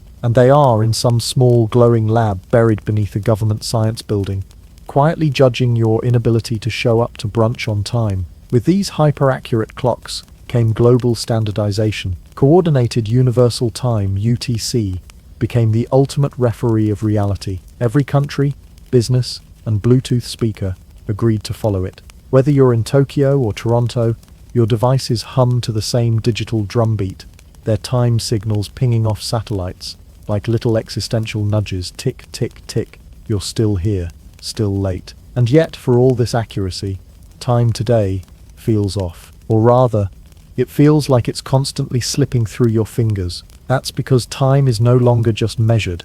It's quantified, analyzed and weaponized against your free will. Take your phone, for instance. That sleek slab of glass knows the time in 12 time zones, can adjust automatically for daylight saving, and will even switch to local time the second you land in another country. And what does it do with all this power? It gives you a screen time report every Sunday that says, "Congratulations, you spent 9 hours this week looking at memes and avoiding eye contact with real humans." You no longer just experience time. You track it, you optimize it, you divide your day into color-coded blocks on Google Calendar, and feel deep, primal shame when you ignore all of them, in favor of watching conspiracy theory videos at 1:43 a.m. Your smartwatch buzzes to tell you to stand up, stretch, drink water, and live a better life. And you resent it, even as you obey like a caffeinated lab rat in a polyester shirt. We've gone from worshipping the sun to being enslaved by Outlook reminders. There are alarms for everything. Meetings, medication, sleep cycles, workouts, birthdays, plant watering, hydration. You can't even meditate without being told when to start and when to stop by a soothing voice named CalmBot. And the psychological toll is real. Humans, it turns out, were not designed to think in quarter-hour increments. Our brains are still trying to catch up with the idea that 5 minutes is long enough to disappoint a coworker, miss a train, and ruin an entire morning. Time anxiety is the new baseline. We panic when we're late, we panic when we're early, and we definitely panic when the clock hits 11:59 p.m. and we realize we've done absolutely nothing we set out to do that day except drink half a protein shake and stare at a blank email draft. And yet, for all our technological wizardry, for all the atomic resonance and satellite syncing genius, we still don't really have more time. We just feel its weight more heavily. We are constantly reminded of what we could be doing, should be doing, or already failed to do. Time, once a background rhythm of sunrises and sunsets, has become a loud, buzzing neon sign that flashes, "You're late, you're behind, you're out of time." Because, here's the great irony, the more precise our clocks have become, the more uncertain we feel. Not about what hour it is, that part's crystal clear, but about how we're spending it. Our tools have evolved, but so has the pressure. It's no longer just about knowing the time, it's about accounting for it. And so, in the end, our greatest invention may also be our greatest torment. That little clock in your pocket, on your wall, in your car, on your wrist, blinking in the corner of every screen. It's not just telling you what time it is, it's reminding you that you're not using it right. Now, if you'll excuse us, it's 7:06 p.m. and we're already 6 minutes late for doing absolutely nothing on purpose. You've earned it.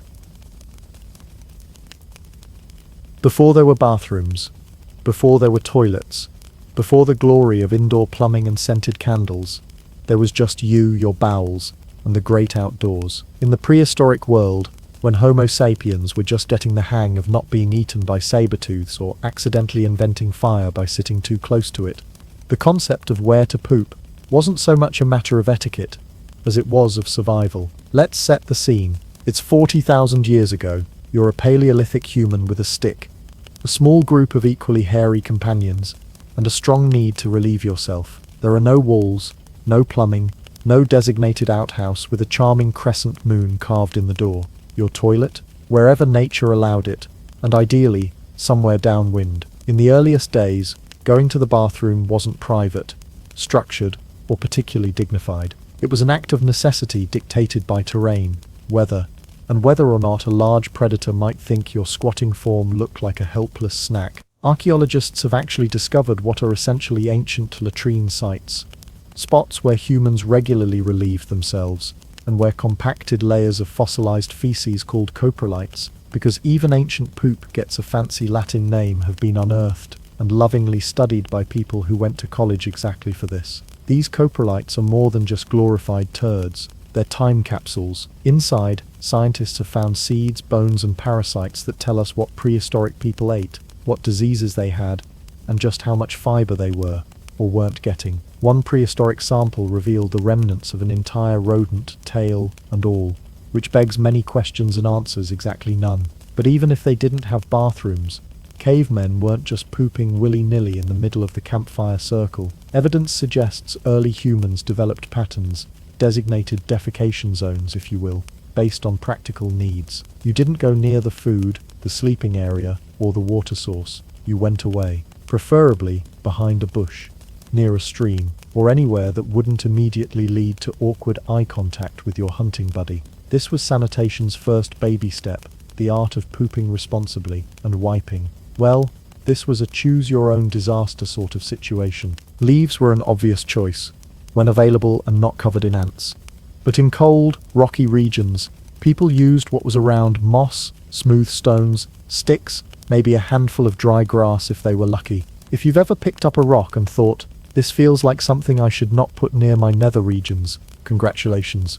You're already more evolved than your ancestors. In fact, one of the great tragedies of prehistory likely came when someone confused poison ivy for something more helpful. No one remembers that person's name, but their legacy lives on in the universal human instinct to check before you wipe. They didn't invent toilet paper, but they definitely gave it a purpose. Hygiene, of course, was not a known concept. Germ theory wouldn't exist for another few 100,000 years, and even then people would ignore it. But even without knowing about bacteria or cholera, early humans seemed to understand on some primal level that waste needed to be kept away from where you lived. It wasn't about cleanliness, it was about not dying, a very compelling incentive. Nomadic groups had another challenge: what to do when your whole life moved every few weeks. The answer?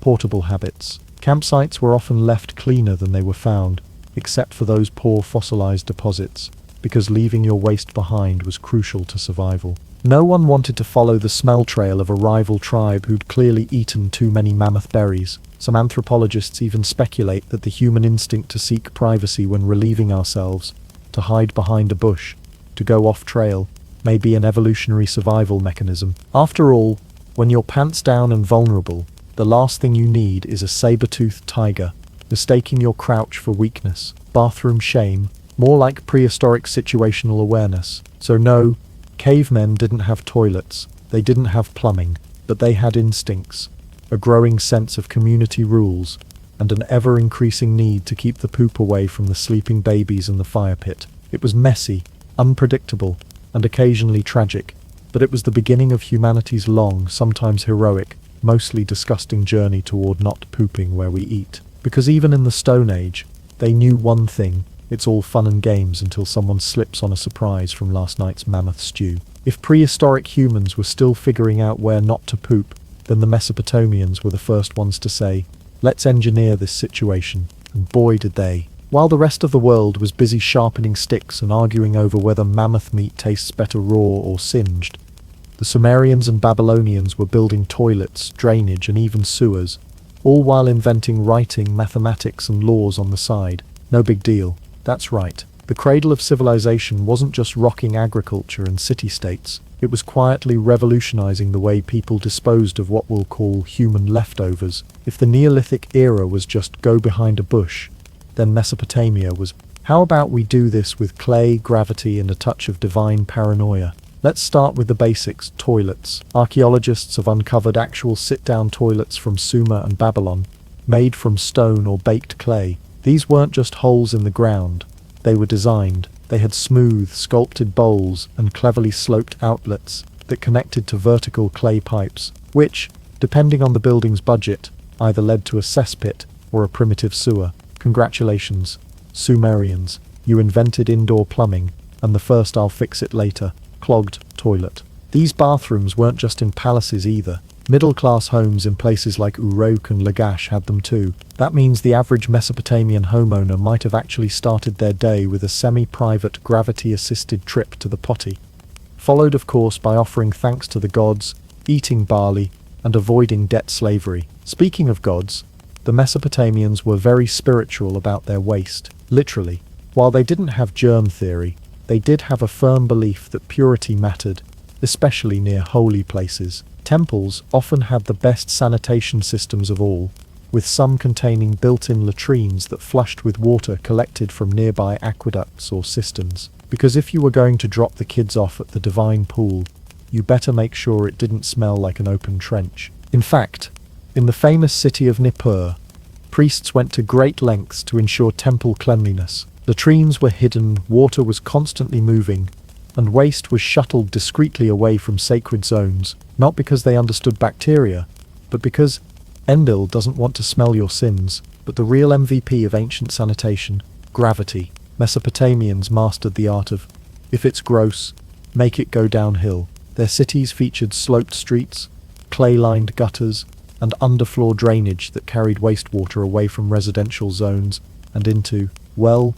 usually the nearest river. Environmental standards weren't exactly a thing yet. If you lived downstream from Babylon, your water tasted like empire and someone else's curry from 2 nights ago. Still, you've got to give them credit. This was over 4,000 years ago, and they were already using sewer systems made of baked clay pipes that fit together with precision. Some systems even had manholes, small access points covered with stone slabs, so ancient plumbers could crawl in and clear blockages. So yes, the phrase "having a crap job" existed even in 2500 BCE, and it probably involved crawling through sludge with a torch and a prayer. Of course, the smells, unavoidable. No matter how well built the system was, sanitation was still an uphill battle in a world without rubber gaskets, bleach, or Febreze. Houses with indoor toilets often had their own cesspits, basically a politely buried bucket where waste accumulated until it was full enough to demand attention. That attention usually came in the form of someone with a shovel and no life goals. Interestingly, there's also evidence that public toilets existed in some urban areas, shared facilities likely located near the city gate or along main roads. Picture a bench with holes, some privacy screens if you were lucky, and a communal understanding that no one makes eye contact. And if you couldn't afford a house with a latrine, you went where you could, an alley, a bush outside the city walls, or over the edge of a rooftop. Some historians believe people used pottery shards or straka as wiping tools. Others may have relied on reeds, fabric scraps, or just a brisk breeze and denial. Despite the limitations, what Mesopotamia achieved with its sanitation was extraordinary. It showed an understanding of infrastructure, civic planning, and health. Even if they didn't quite know what bacteria were, waste was treated as a problem to solve, not just something to step around. And while they didn't always get it right, they set a bar for urban hygiene that wouldn't be matched again until thousands of years later. So in the long and winding journey of human waste management, Mesopotamia didn't just participate, they led the charge with clay bricks and can-do spirit.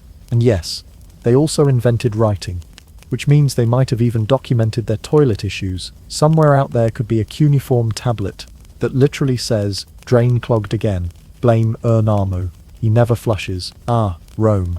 The empire of roads, emperors, aqueducts, and synchronized pooping. While most civilizations were content to let waste be a private affair, hidden behind bushes or buried beneath the floorboards, the Romans looked at the concept of the bathroom and said, what if it was a group activity? Yes, in ancient Rome, relieving oneself was less about privacy and more about participation. Their public toilets weren't tucked away in shame. They were large, marble-lined communal spaces designed for social elimination. Picture this. You walk into a dimly lit chamber, sit down on a cool stone bench carved with a row of strategic holes, and lock eyes with your neighbor 3 feet to the left. You chat about taxes, gladiators, or how that fish sauce from last night is hitting a little too hard. Welcome to the Roman latrine experience, a place where dignity went to die, and hygiene held on by a very frayed sponge. Let's start with the infrastructure, because honestly, the Romans deserve applause. Their city-wide sanitation system was an engineering marvel, with the most famous centerpiece being the Cloaca Maxima, Latin for the greatest sewer. This massive drainage system, initially built in the 6th century BCE, was one of the earliest and most ambitious attempts at organized urban waste disposal. It carried stormwater, bathwater, and yes, human waste out of the city and into the Tiber River. Now, was it clean? Absolutely not. Was it effective? Variably. In a world where most people were still tossing chamber pots out of second-story windows, Rome had an underground labyrinth of channels, powered by gravity and ambition. Their aqueducts, long stone viaducts that transported fresh water from the countryside, ensured that even the public latrines had a constant flow of water to flush waste away, which meant your visit to the toilet didn't just sit there. It was whooshed away by the empire's dedication to hydraulic efficiency. But the toilets themselves, let's just say you wouldn't confuse them with a modern spa. A typical Roman public latrine was a long rectangular room with a perimeter of stone benches, each one carved with keyhole-shaped holes, anatomically designed, thank you very much, and smaller circular holes in front. The latter, those were for your sponge on a stick, aka the tussorium, a phrase that sounds like a Roman cologne, but was in fact a shared hygiene device that makes you appreciate your extra soft 3-ply toilet paper a whole lot more. Here's how it worked. After doing your business, you would reach for a communal sponge affixed to a stick, dip it in a water channel that ran in front of the seats, sometimes with vinegar added for sanitization, and, take care of business. Then you'd rinse it off and leave it for the next person, because nothing says civilization like sharing butt sponges with strangers. There is no official Roman etiquette guide for sponge sharing, but one assumes there were some unspoken rules, like, don't make eye contact while rinsing, and definitely don't grab the sponge with the still dripping look. Now you might be asking, were there no stalls, no partitions, no privacy? And the answer is a resounding nope. Roman toilets were wide open. They were often built near or inside public bathhouses, so dropping in after a soak was totally normal. Some latrines could hold up to 20 people at a time, all doing their business in the open air of communal solidarity. Imagine using the toilet at a concert with no stalls, while everyone comments on your form. That's a Roman bathroom, and the social element, absolutely real. Romans saw the latrine as a place to converse, debate, even negotiate business deals. There's a good chance some minor political scandal was plotted over a poop. You'd sit, relax, and chat about grain prices, or that new senator who was definitely up to something sketchy with his toga budget. Still, the system wasn't perfect. For one, these latrines were prime targets for surprise guests. Archaeological finds suggest that rats, snakes, and other charming creatures would sometimes pop up from the openings. There are even records of people being bitten mid-poop, which, let's be honest, is a truly undignified way to go. One minute you're discussing chariot upgrades, the next you're screaming because a serpent mistook your, well, you get it. And the smell? Despite water flushing through, Roman latrines had their aromatic moments, especially in cities like Rome and Pompeii, where thousands of people used the same few facilities. To combat this, some latrines were perfumed with burning incense or herbs, others simply relied on the power of denial. The best part? Despite the shared nature of Roman toilets, they were genuinely ahead of their time. Their latrine system wouldn't be matched in scope and sanitation until centuries later. It took Western Europe over 1,000 years to even consider the idea of running water again, let alone a group poop room with sponge-sharing protocols. So yes, for the Romans, using the bathroom was less about privacy and more about community spirit. It was a place to bond, to brainstorm, and occasionally to get tetanus. They didn't just build toilets, they built experiences. When the Roman Empire fell, it didn't just take legions and senators with it. It also flushed away, pun entirely intended, 1,000 years of sanitary progress. Gone were the aqueducts, the sewers, the organized latrines, and that charming sponge on a stick. In their place rose the medieval city, an architectural maze of timber, filth, and a smell that could start wars. If Rome was the golden toilet seat of civilization, medieval Europe was the overflowing chamber pot no one wanted to claim. Let's begin with the basics. Where did people go to the bathroom? The short answer: everywhere. The slightly longer answer: buckets, ditches, rivers, castle walls, and, if you were especially unlucky, directly onto your head. In most medieval towns, households used chamber pots, which were exactly what they sound like. Pots kept in the bedroom or under the bed for nighttime emergencies and daily evacuations. Once full, which didn't take long, considering diet and population density, the contents were either dumped into cesspits, holes in the backyard, or, more often, right out the window.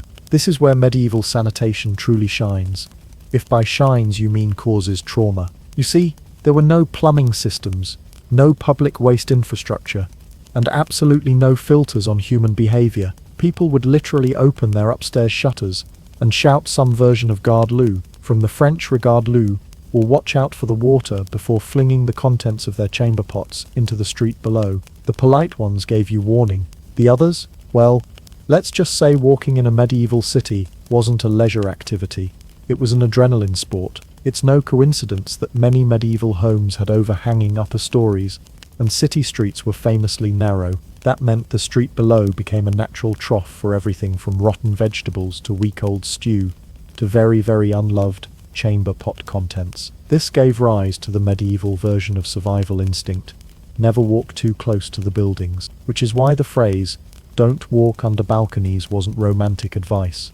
It was self-preservation. You didn't want to be the person who left the house in white tights and returned in a Jackson Pollock painting of regret. But let's say you were rich, fancy, and had a castle. Surely your waste experience was more elegant? Well, yes and no. In castles, nobles used gardobes, which were small protruding rooms built along the outer castle walls, sometimes over a moat, but more often just dangling over the yard or cliffside. You'd squat over a hole, do your business, and let gravity do the rest. This might seem rustic but functional, until you realize that letting it fall often meant it splattered against the castle's stonework or piled up below like a monument to the Lord's digestion. Some gardobes featured chutes or shafts to help direct waste downward, but they didn't always aim well, and there was no cleaning crew. In fact, castle walls had to be regularly scraped clean by workers with more bravery than stomachs. A literal crap job. Worse still, these poop balconies often doubled as closet spaces, because storing clothes near the toilet was thought to deter moths. Yes, medieval people believed that the stench from their excrement would keep insects away from their linen. This explains a lot about why everyone wore so much perfume, and also why no one hugged back then.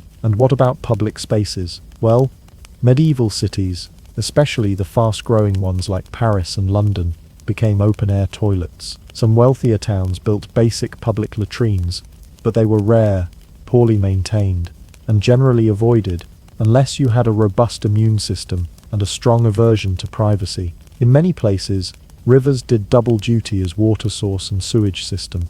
In London, the Thames was not just a place for transportation, it was where everything, and we do mean everything, ended up. Washing your clothes in it was bold, drinking from it suicidal. And then there were the privies, which were simple wooden boxes over pits. These were slightly more civilized if you had your own yard and enough land to dig one. But eventually, the pits filled up. That's when you hired a gong farmer, a brave soul who shoveled the waste into barrels and carted it outside the city walls. Gong farmers were paid decently and also shunned socially because, well, they smelled like they lost a fistfight with a latrine. Add to this the fact that plague, typhoid and cholera loved this kind of environment. And you've got the recipe for the worst-smelling, most disease-prone period in Western sanitation history.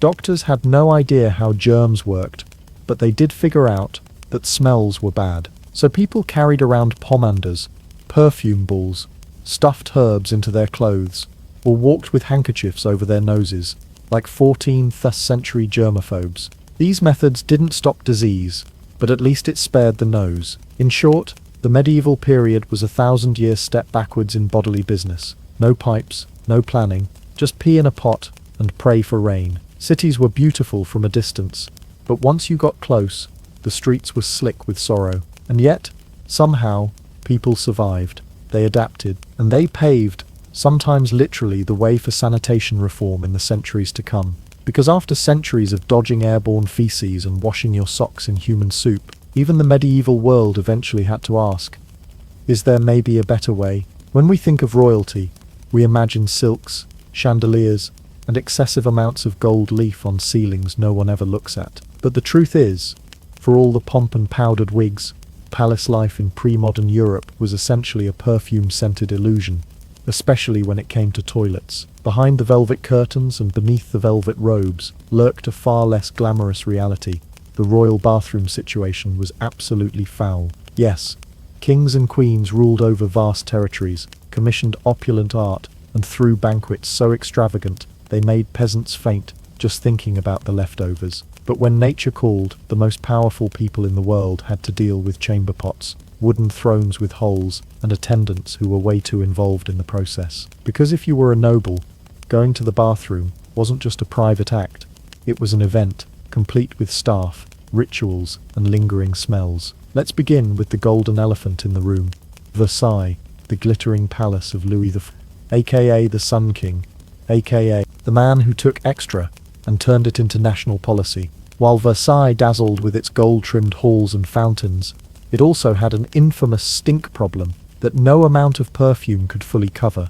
You see, the palace, home to thousands of courtiers, servants and freeloaders with fancy titles, didn't have a fully functioning indoor plumbing system. That's right, you could enjoy opera in a room with gilded cherubs painted on the ceiling, but if you needed to relieve yourself, odds were you'd do it in a commode chair, a glorified wooden box with a hole in it, or just tuck into a quiet corner of the garden. And people did frequently. Historical accounts describe courtiers using hallways, stairwells, and even fireplaces as makeshift toilets. Why? Because the palace was massive, toilets were few and far between, and waiting wasn't fashionable. So despite the luxury, Versailles often reeked like a royal barnyard, prompting officials to constantly sprinkle the halls with herbs, vinegar, or strong perfumes, just to keep guests from passing out. Now, what about the monarchs themselves? Surely if anyone had a private, elegant method of handling their business,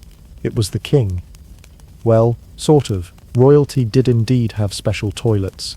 Some were lavish thrones with built-in holes, basically toilets disguised as chairs. These would often be placed in a private chamber or behind a screen. They were portable, cleanable, in theory, and a lot fancier than your average wooden bucket. But here's where it gets truly wild.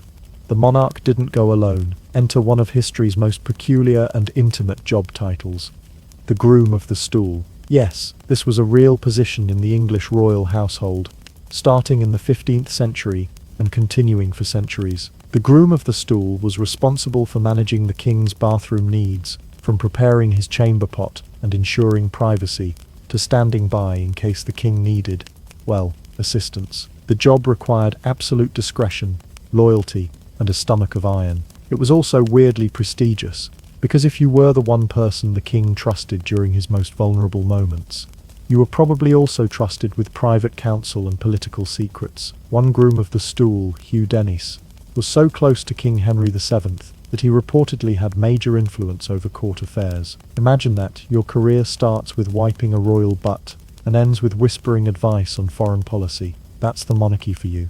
Women had similar arrangements. Queens and noblewomen often had ladies-in-waiting who helped them undress, navigate voluminous skirts, and manage their chamber pots. Privacy was a luxury rarely afforded to the powerful. If you were rich enough, someone was always nearby to hand you a lace napkin and look the other way, or not, depending on the gossip potential. It's worth noting that in many European courts, toilet use was scheduled, and in some cases, observed. For instance, in Louis XIV's court, the king's lever, his official morning routine, was a public event, during which noblemen would line up to watch him wake up, get dressed, and yes, sometimes relieve himself. Why? Because witnessing the king's bodily functions meant you were part of his inner circle. Court intrigue meant that even peeing could be political. But even with all this ceremony, hygiene was minimal at best. Waste from chamber pots was either tossed out windows or emptied into palace cesspits, which had to be manually cleaned. These pits often leaked, attracting rats, insects, and diseases that could decimate entire royal households. In many cases, palace builders didn't prioritize drainage, so sewage would simply pool beneath the floors or trickle into the gardens. If the fountains smelled suspicious, well, you were just supposed to enjoy the view and hold your breath. And let's not forget the travelling royals. When kings and queens visited countryside estates or went on progress tours, they brought portable toilets, ornate boxes with padded seats and removable buckets. These were carried in wagons, along with a small army of attendants tasked with making sure their majesties didn't have to rough it like the peasants, because nothing says divine right quite like a velvet-lined porta-potty.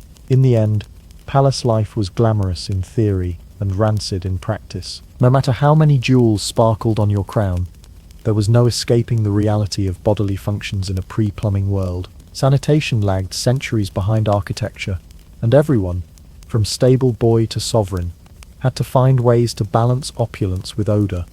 By the 19th century, London had become the world's largest, most powerful, and arguably smelliest city. It was the crown jewel of the British Empire, a booming metropolis of innovation, wealth, and culture. And yet, for all its gas lamps and waistcoats, London had one glaring flaw.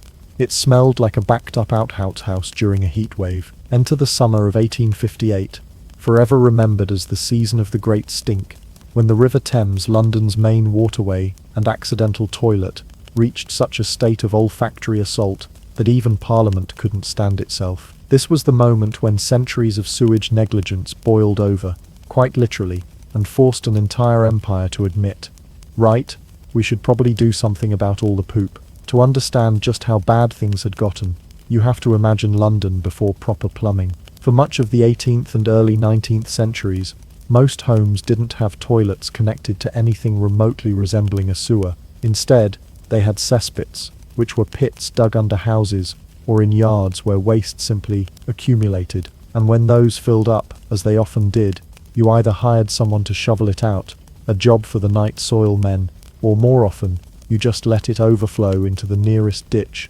stream, or if you were especially bold, directly into the Thames. Compounding the problem were the water closets, early flush toilets that started appearing in middle-class homes. These were seen as progress, and in a sense they were, but flushing them just meant waste was sent directly into the same overflowing sewers and dumped untreated into the river. Progress. Meet your nemesis. Consequence. By the mid-1800s, the Thames had become a churning brown soup of human waste, dead animals, industrial runoff, and all the unpleasant secrets of Victorian hygiene. And yet, this was also where Londoners drew their drinking water. Yes, people were both dumping into and drinking from the same river. It was like running a restaurant where the kitchen sink doubles as a toilet. As you might imagine, this did wonders for public health. Cholera epidemics swept through the city in the 1830s, 1840s, and 1850s, killing tens of thousands. At the time, doctors blamed the disease on miasma, or bad air, a theory that, while wrong about the cause, was absolutely correct about the air being atrocious. You didn't need a microscope to know something was horribly off. You just had to breathe. Then came June 1858, the hottest summer anyone could remember. Temperatures soared, and the already foul Thames began to ferment. Sewage baked in the sun, thick scum coated the riverbanks, and the smell became so overpowering that even the notoriously unhygienic Londoners said, "You know what? This is too much." Parliament, located conveniently next to the Thames, was especially hard hit. Lawmakers tried soaking the curtains in chloride of lime to keep the stench at bay. That didn't work. They tried vinegar-soaked handkerchiefs. That also didn't work. Eventually, sessions were suspended because MPs couldn't physically remain in the building without gagging. Think about that.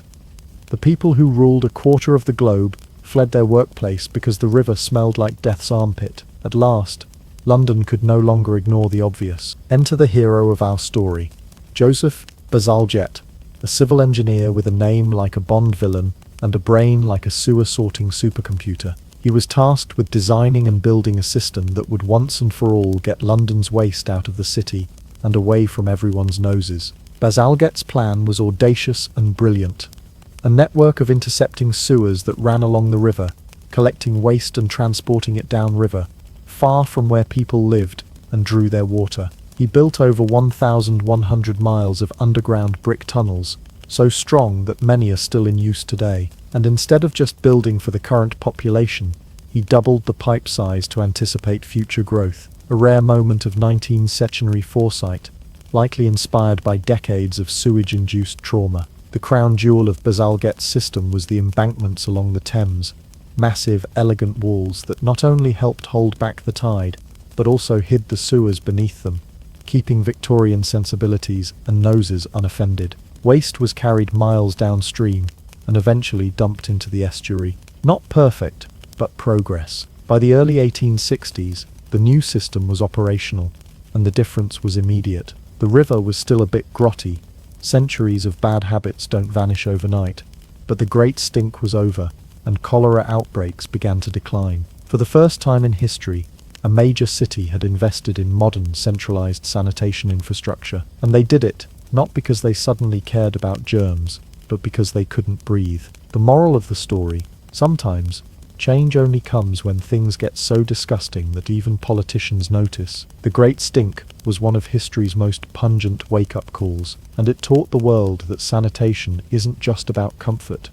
It's about survival. Welcome to the Victorian era, an age of corsets, carriages, crinoline, and chamber pots. Yes, while the Victorians were busy inventing steam engines and moral panic, they were also navigating the high-stakes art of pooping in porcelain bowls that lived under the bed. It was a time when sanitation was technically improving, but improving is a generous term. When your most intimate plumbing was a decorative bucket with a lid and a lot of optimism. Let's set the scene. You're in a modest Victorian home in London. There is no indoor plumbing. There is no flushing. There is, however, a lovely floral painted ceramic pot sitting discreetly beside your washstand. That's your chamber pot, and it's your best friend from 10 p.m. to 6 a.m. It might be porcelain if you're middle class, or plain old metal if you're scraping by. Either way, it's the designated depository for everything your bladder and bowels might cook up overnight. By day, people used outhouses, communal privies, or, if you were a shopkeeper or worker, an alley with particularly generous shadows. But at night, especially in cramped urban dwellings, no one was venturing out to the freezing backyard. You did your business in your chamber pot and slid it discreetly back under the bed, like a dark secret waiting for morning. This was standard procedure across all levels of Victorian society. Even in more affluent homes, the solution to midnight needs was a pot and a prayer. The difference was, wealthier folks had servants to deal with the contents, whereas the poor simply added emptying the family excretions to their daily to-do list. Somewhere between surviving and hoping the factory didn't catch fire again. But what if your chamber pot was already full? Then, dear reader, you had a choice. Hold it like a stoic hero of bladder control, or quietly excuse yourself from the drawing room and make a deeply inappropriate exit through the nearest window, into the night, and possibly into history as that guest we never invited back. Even worse were unexpected guests. Imagine hosting a tea party when someone sheepishly inquires about the bathroom, and you have to direct them to the basin under your bed. There was actual etiquette around chamber pot usage, especially for visitors. Rules like, do not look directly into it, do not comment on the contents, and never ever ask for a second pot. But the real stars of this grimy show were the night soil men. Victorian sanitation's unsung nose-holding heroes. These were the individuals tasked with collecting and removing human waste from households that didn't have access to proper sewers or cesspits. Their job? Sneak around the city after dark, emptying chamber pots, privy pits, and cesspools into large barrels which they then carted away, usually to the outskirts of the city, where it was dumped, buried, or sometimes disturbingly sold as fertilizer. This work was carried out in the dead of night for one main reason: shame management. It was smelly, unpleasant, and very necessary, and most polite Victorians preferred not to see it happen. So these men would travel the alleys and back lanes, often with lanterns and carts, scooping and schlepping the contents of entire neighborhoods' lower intestines. Night soil men were paid relatively well, but socially, they might as well have had leprosy. People avoided them, insulted them, and definitely didn't sit next to them on the omnibus. They worked in horrific conditions, sometimes waist deep in waste, and the job was so dangerous that some were known to drown in cesspits when wooden covers collapsed beneath them. That's not a metaphor. That's an actual historical death report. The Victorian version of dying on the job was significantly more disgusting than yours. On top of that, these poor souls had to contend with rats, disease, and the ever-present danger of the public turning on them if they spilled a drop, because nothing ruins a foggy London morning quite like someone tipping their slop too enthusiastically and giving Mrs. Pritchard's garden a surprise soaking. If you were lucky enough to live in a home with a dedicated privy, a kind of outhouse with a bench and a pit, you still needed to hire someone to empty it every few weeks or months, depending on how many people lived there and how many were particularly enthusiastic diners. And if you couldn't afford that, you just let the pit overflow, or, if you were clever, dug a new one next to the old one and prayed your landlord never noticed. This all led to one universal truth of Victorian urban life. Everything stank. The air stank. The streets stank. Your neighbour's backyard definitely stank. And every now and then, so did your boots, because the sidewalks were not always so safe. Chamber pots were occasionally emptied out the window, particularly in poorer areas, often with little warning. Walking down a Victorian alley was a gamble you took with your nose, your outfit, and your dignity. And yet, people carried on. They adapted. They invented decorative pot covers and dainty wash basins to try to make the whole process feel less medieval. Ladies might keep perfumed handkerchiefs close by, and gentlemen tried to master the art of not inhaling too deeply during polite conversation. The chamber pot was a fixture of domestic life until well into the 20th century. Only with the rise of indoor plumbing and fully connected sewer systems did it finally begin to vanish, retired from active duty and transformed into an odd antique or flower pot, often without full acknowledgement of its legacy. So next time you flush a toilet and forget about it, remember, not so long ago, someone had to walk through the streets of London with your waste sloshing in a bucket, and odds are, he was doing it in the dark, while everyone else was pretending he didn't exist. At long last, humanity took a seat on porcelain, and civilization changed forever. After thousands of years of holes, pots, buckets, rivers, ditches, and buckets in ditches, the world was finally ready for something revolutionary. A toilet that flushed. With a flick of a lever and the grace of gravity, mankind found a way to send their daily regrets hurtling away through pipes and never think of them again. It was glorious. It was sanitary. And let's be honest, it was overdue. But like all great inventions, the road to the flush toilet was paved with failure, confusion, and a few very soggy blueprints. Let's rewind to the late 1500s, a time of roughs, Shakespeare, and plague. Enter Sir John Harington, godson of Queen Elizabeth I, and the man credited with inventing the first modern flush toilet, which he affectionately called the Ajax, a pun on a Jakes, the slang term for a toilet. Harington wasn't a plumber, he was a courtier and poet, but apparently all the sonnets in the world couldn't stop him from thinking, what if we didn't have to smell this anymore? His device featured a raised seat, a cistern, and a system for flushing waste away with water. It was clever, functional, and decades ahead of its time. He even installed one for Queen Elizabeth herself. Whether she actually used it is anyone's guess. Elizabeth wasn't known for embracing new trends, especially when they involved pipes and bodily functions. But Harrington's invention was basically the iPhone of the Tudor bathroom, admired, rarely used, and way too advanced for its audience. Sadly, the Ajax didn't catch on. For centuries afterward, chamber pots and cesspools continued to reign supreme, mostly because plumbing was still in its infancy and people were busy dying of typhus. But the idea lingered, quietly bubbling under the surface like a clogged drain waiting to be cleared. Fast forward to the 19th century, the golden age of industrial optimism and over-engineered household gadgets. Cities were growing, sewers were being built, see Chapter 6, and suddenly there was a real need and opportunity for something more sophisticated than a pot under your bed. Enter the man who would become the most famous name in toilet history, even if he didn't technically invent the flush toilet, Thomas Crapper. Yes, that Thomas Crapper, a British plumber and businessman in the late 1800s.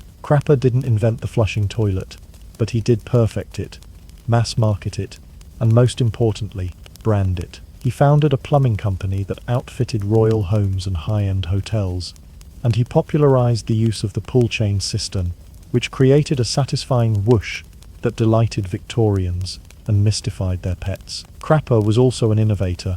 He held multiple patents for plumbing-related devices, including the floating bullcock, the little device that stops your toilet from overflowing, and your bathroom from becoming an indoor pond. He was essentially the Steve Jobs of sanitation, not the inventor, but the visionary who made it mainstream. The name Crapper became so associated with toilets that American soldiers stationed in Europe during World War I started calling any toilet the Crapper. And thus, a name was immortalized in slang, forever enshrined in bathroom graffiti from Normandy to Nebraska.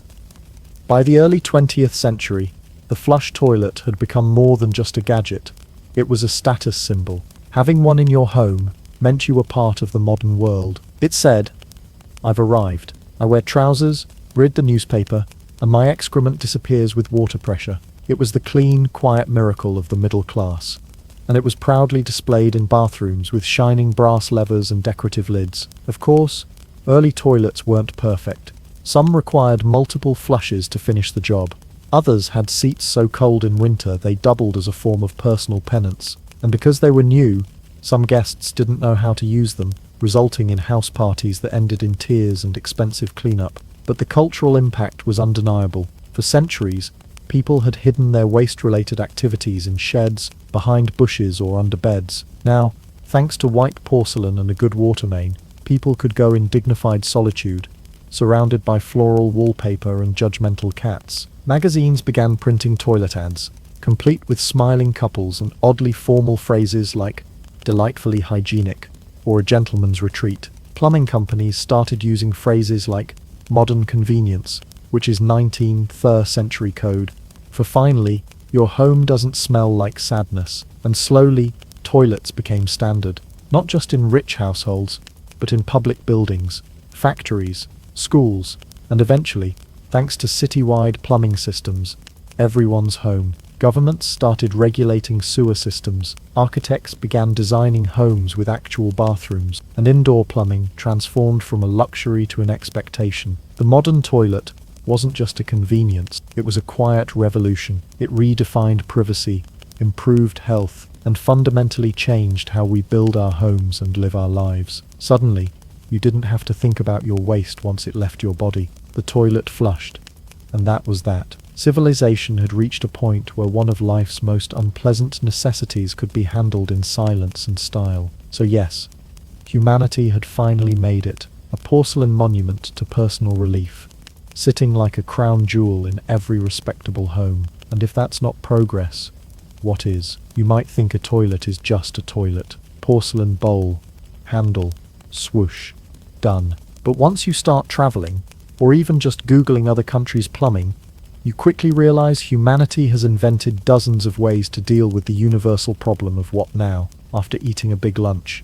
Toilets are not a one-size-fits-all global convenience. They are a swirling, flushing, squatting reflection of culture, geography, history, and how comfortable people are with the phrase bidet pressure settings. Let's start with Japan, the undisputed champion of toilet technology. A standard Japanese toilet is not just a toilet, it's a spa treatment for your behind. These glorious machines come equipped with heated seats, bidet sprays with adjustable angles, water temperature control, white noise for discretion, automatic flushing, air deodorizers, and occasionally, a polite robotic voice saying thank you for your business. Some even have lids that open when you approach, like an appliance that's both thrilled to see you and slightly judgmental about your diet. Walk into a Japanese public restroom, and you're likely to find an instruction panel that looks like the cockpit of a small jet, complete with icons, LED lights, and buttons labeled things like oscillate and pulsate. You're not just going to the bathroom,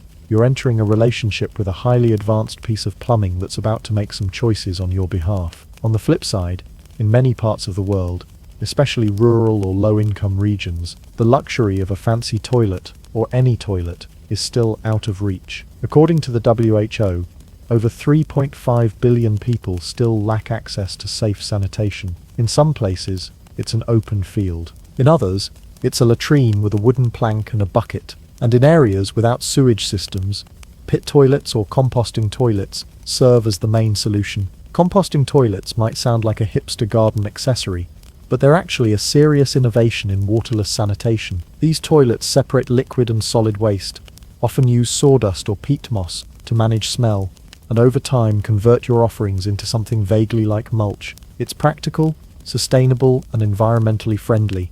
Just don't think too hard about using it to fertilize your tomatoes. Then there's the squat toilet, a staple in many parts of Asia, the Middle East, and parts of Europe. These are porcelain, or sometimes ceramic holes in the floor that require you to assume a position best described as nervous frog. It's an art form that can stump unprepared travelers, but many cultures swear by it as a more natural and healthy way to, realign the digestive finale. And from a hygiene standpoint, it's smart. No skin touches any shared surface, and leg strength gets an unexpected workout. Of course, what happens after the flush, or the squat, is just as culturally varied. Let's talk wiping versus washing, also known as team paper versus team water. In most Western countries, toilet paper reigns supreme. It's soft, convenient, and can be scented if you're feeling fancy or deeply insecure. But it also consumes billions of trees, clogs up plumbing, and fails completely when wet. Fun fact, toilet paper, as we know it, was only introduced in 1857, and people were initially deeply suspicious of it. Before that, folks used anything from rags and corn cobs to seashells and communal sponges. See Romans, chapter 3, try not to gag. Meanwhile, in many parts of Asia, Africa, and the Middle East, water is the go-to cleaner. The preferred tools vary: bidet showers, hoses, mugs, or even high-tech nozzles that aim with more precision than most archery champions. Culturally, water is seen as more hygienic, more thorough, and frankly, more logical. The idea of just smearing and moving on is, to many, as baffling as brushing your teeth with a dry sponge. And then there's the hybrid crowd, people who wipe first, wash second, then dry off, like a hotel towel ninja. It's an elaborate process, yes, but one that leaves you with both cleaner dignity and lower water pressure. Now, no discussion of global toilet culture is complete without mentioning toilet paper's international awkwardness. It may seem like the default, but toilet paper was a hard sell in many countries. Americans popularized it aggressively, branding it as the height of civilized hygiene, but many places weren't impressed. In Japan, paper felt inferior to their beloved high-tech sprays. In India, it seemed wasteful and less effective. And in parts of Europe, the presence of both a toilet and a bidet means your options include cleansing, exfoliating, and possibly launching into a skincare routine. Still, there's one universal truth. No matter the method, the setup, or the nozzle count, everyone lives in fear of running out. That moment of panic, when you reach for the paper and find nothing but a cruel, cardboard roll, is a cross-cultural horror story. In any language, the words, "Is there any toilet paper left?" are filled with desperation and shame. Toilets, as it turns out, are an amazing window into how cultures think about cleanliness, modesty, design, and dignity. They are shaped by resources, religion, infrastructure, and climate, and in many places, even toilet direction matters. In some Islamic cultures, for example, it's considered improper to face Mecca while relieving yourself, which requires careful bathroom planning, even in urban architecture. So next time you travel and encounter a squat toilet, a musical bidet, or a hole in the ground with a fantastic view, take a moment to appreciate the diversity of human innovation. We all have the same needs, but how we handle them tells a story of thousands of years of culture, necessity, and just a bit of trial and error, and maybe too much chili. Congratulations, humanity, you've made it from squatting behind bushes to casually checking your stock portfolio, while your smart toilet scans your waste for cholesterol levels. It's been a long, bumpy road full of chamber pots, shared sponges, and more than one dangerously unstable outhouse. But now we're boldly going where no toilet has gone before, into the cloud, into orbit, and yes, into your gut health data. Let's start in the most glamorous place imaginable, outer space. That's right, astronauts poop too.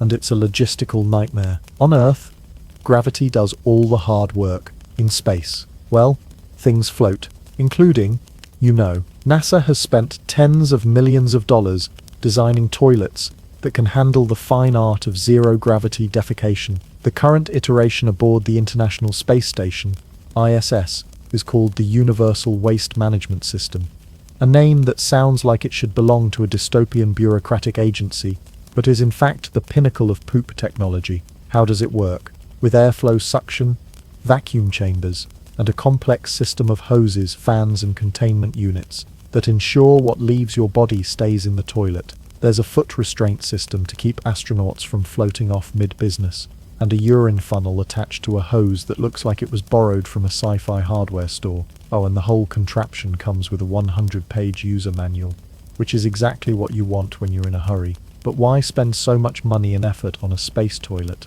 Because any floating debris in microgravity becomes a high-speed, low-dignity projectile. That's not just gross, it's a safety hazard. NASA engineers have to consider every angle, every suction level, every possible scenario, including explosive diarrhea at 0 G. The result is an engineering marvel that costs more than most luxury cars and still comes with a sticker that says "Close lid" firmly. Back on Earth, toilet tech is also shooting for the stars, but in a more data-driven direction. Enter the smart toilet, humanity's attempt to merge comfort, health tracking, and slightly too personal artificial intelligence. Today's high-end smart toilets, think Japan's finest exports and Silicon Valley's weirdest bathroom startups, don't just flush, they analyze. Using sensors, cameras, and sometimes even biometric scanners, they track everything from hydration levels to digestive health to the presence of blood, glucose, or pathogens. That's right, your toilet might soon know you have a urinary tract infection before you do, and depending on the model, it might text your doctor about it before you've even finished washing your hands. Imagine this future. You sit down, the seat warms, a soothing LED light bathes the bowl in calming blue, soft music plays, and then, moments later, a friendly voice tells you your potassium is low, perhaps eat a banana. Also, you might be getting the flu. Would you like me to alert Karen from HR? Because of course, privacy is now optional. These toilets are being developed not just for luxury but for preventative healthcare. With populations aging and healthcare systems stretched thin, the toilet might become your first line of medical defense. Just don't forget to read the user agreement, because nothing says modern discomfort like learning your poop data is being shared with insurance companies. On the other end of the spectrum is the rise of eco-toilets, a quiet revolution in places looking to minimize water usage, reduce waste, and avoid the infrastructure-heavy demands of traditional sewer systems. These toilets, often found in rural areas, off-grid homes, and increasingly in eco-conscious urban buildings, compost waste, separate liquids and solids, and reduce water consumption to practically zero. They're not glamorous, but they work. And in a world facing climate change, water scarcity, and urban overpopulation, they might just be the future. New designs use bioreactors, solar-powered ventilation, and odor-neutralizing filters to make the composting process faster, cleaner, and far less traumatic to the nostrils than their earlier counterparts. Some even produce usable fertilizer, making them a closed-loop system in the truest, and frankly most ironic sense. Then there's the wild frontier of toilets powered by AI, blockchain poop analysis, and yes, one startup even proposed NFT-linked toilet data, because of course someone did. These may not survive the current tech trend cycle, but the point is clear. Toilets are no longer just where civilization ends, they're where future civilization begins. The simple act of going to the bathroom has become a multi-billion-dollar industry of innovation, privacy debates, and ethical plumbing dilemmas. And why not? It's the one thing every human does, every day, multiple times. If we can use that moment to improve health, save water, preserve dignity, and maybe even beam updates to a satellite, well, that's just modern magic with a side of realism. So here we are. From ancient pits to porcelain thrones, from communal benches in Rome to Bluetooth-enabled bidets, the toilet has followed us through the ages like a humble, heroic sidekick. And the journey isn't over. As long as humans keep eating, we'll keep innovating, one flush at a time. And remember, In the future, your toilet might know more about you than your therapist, so treat it well. Maybe even say thank you, just in case it starts talking back.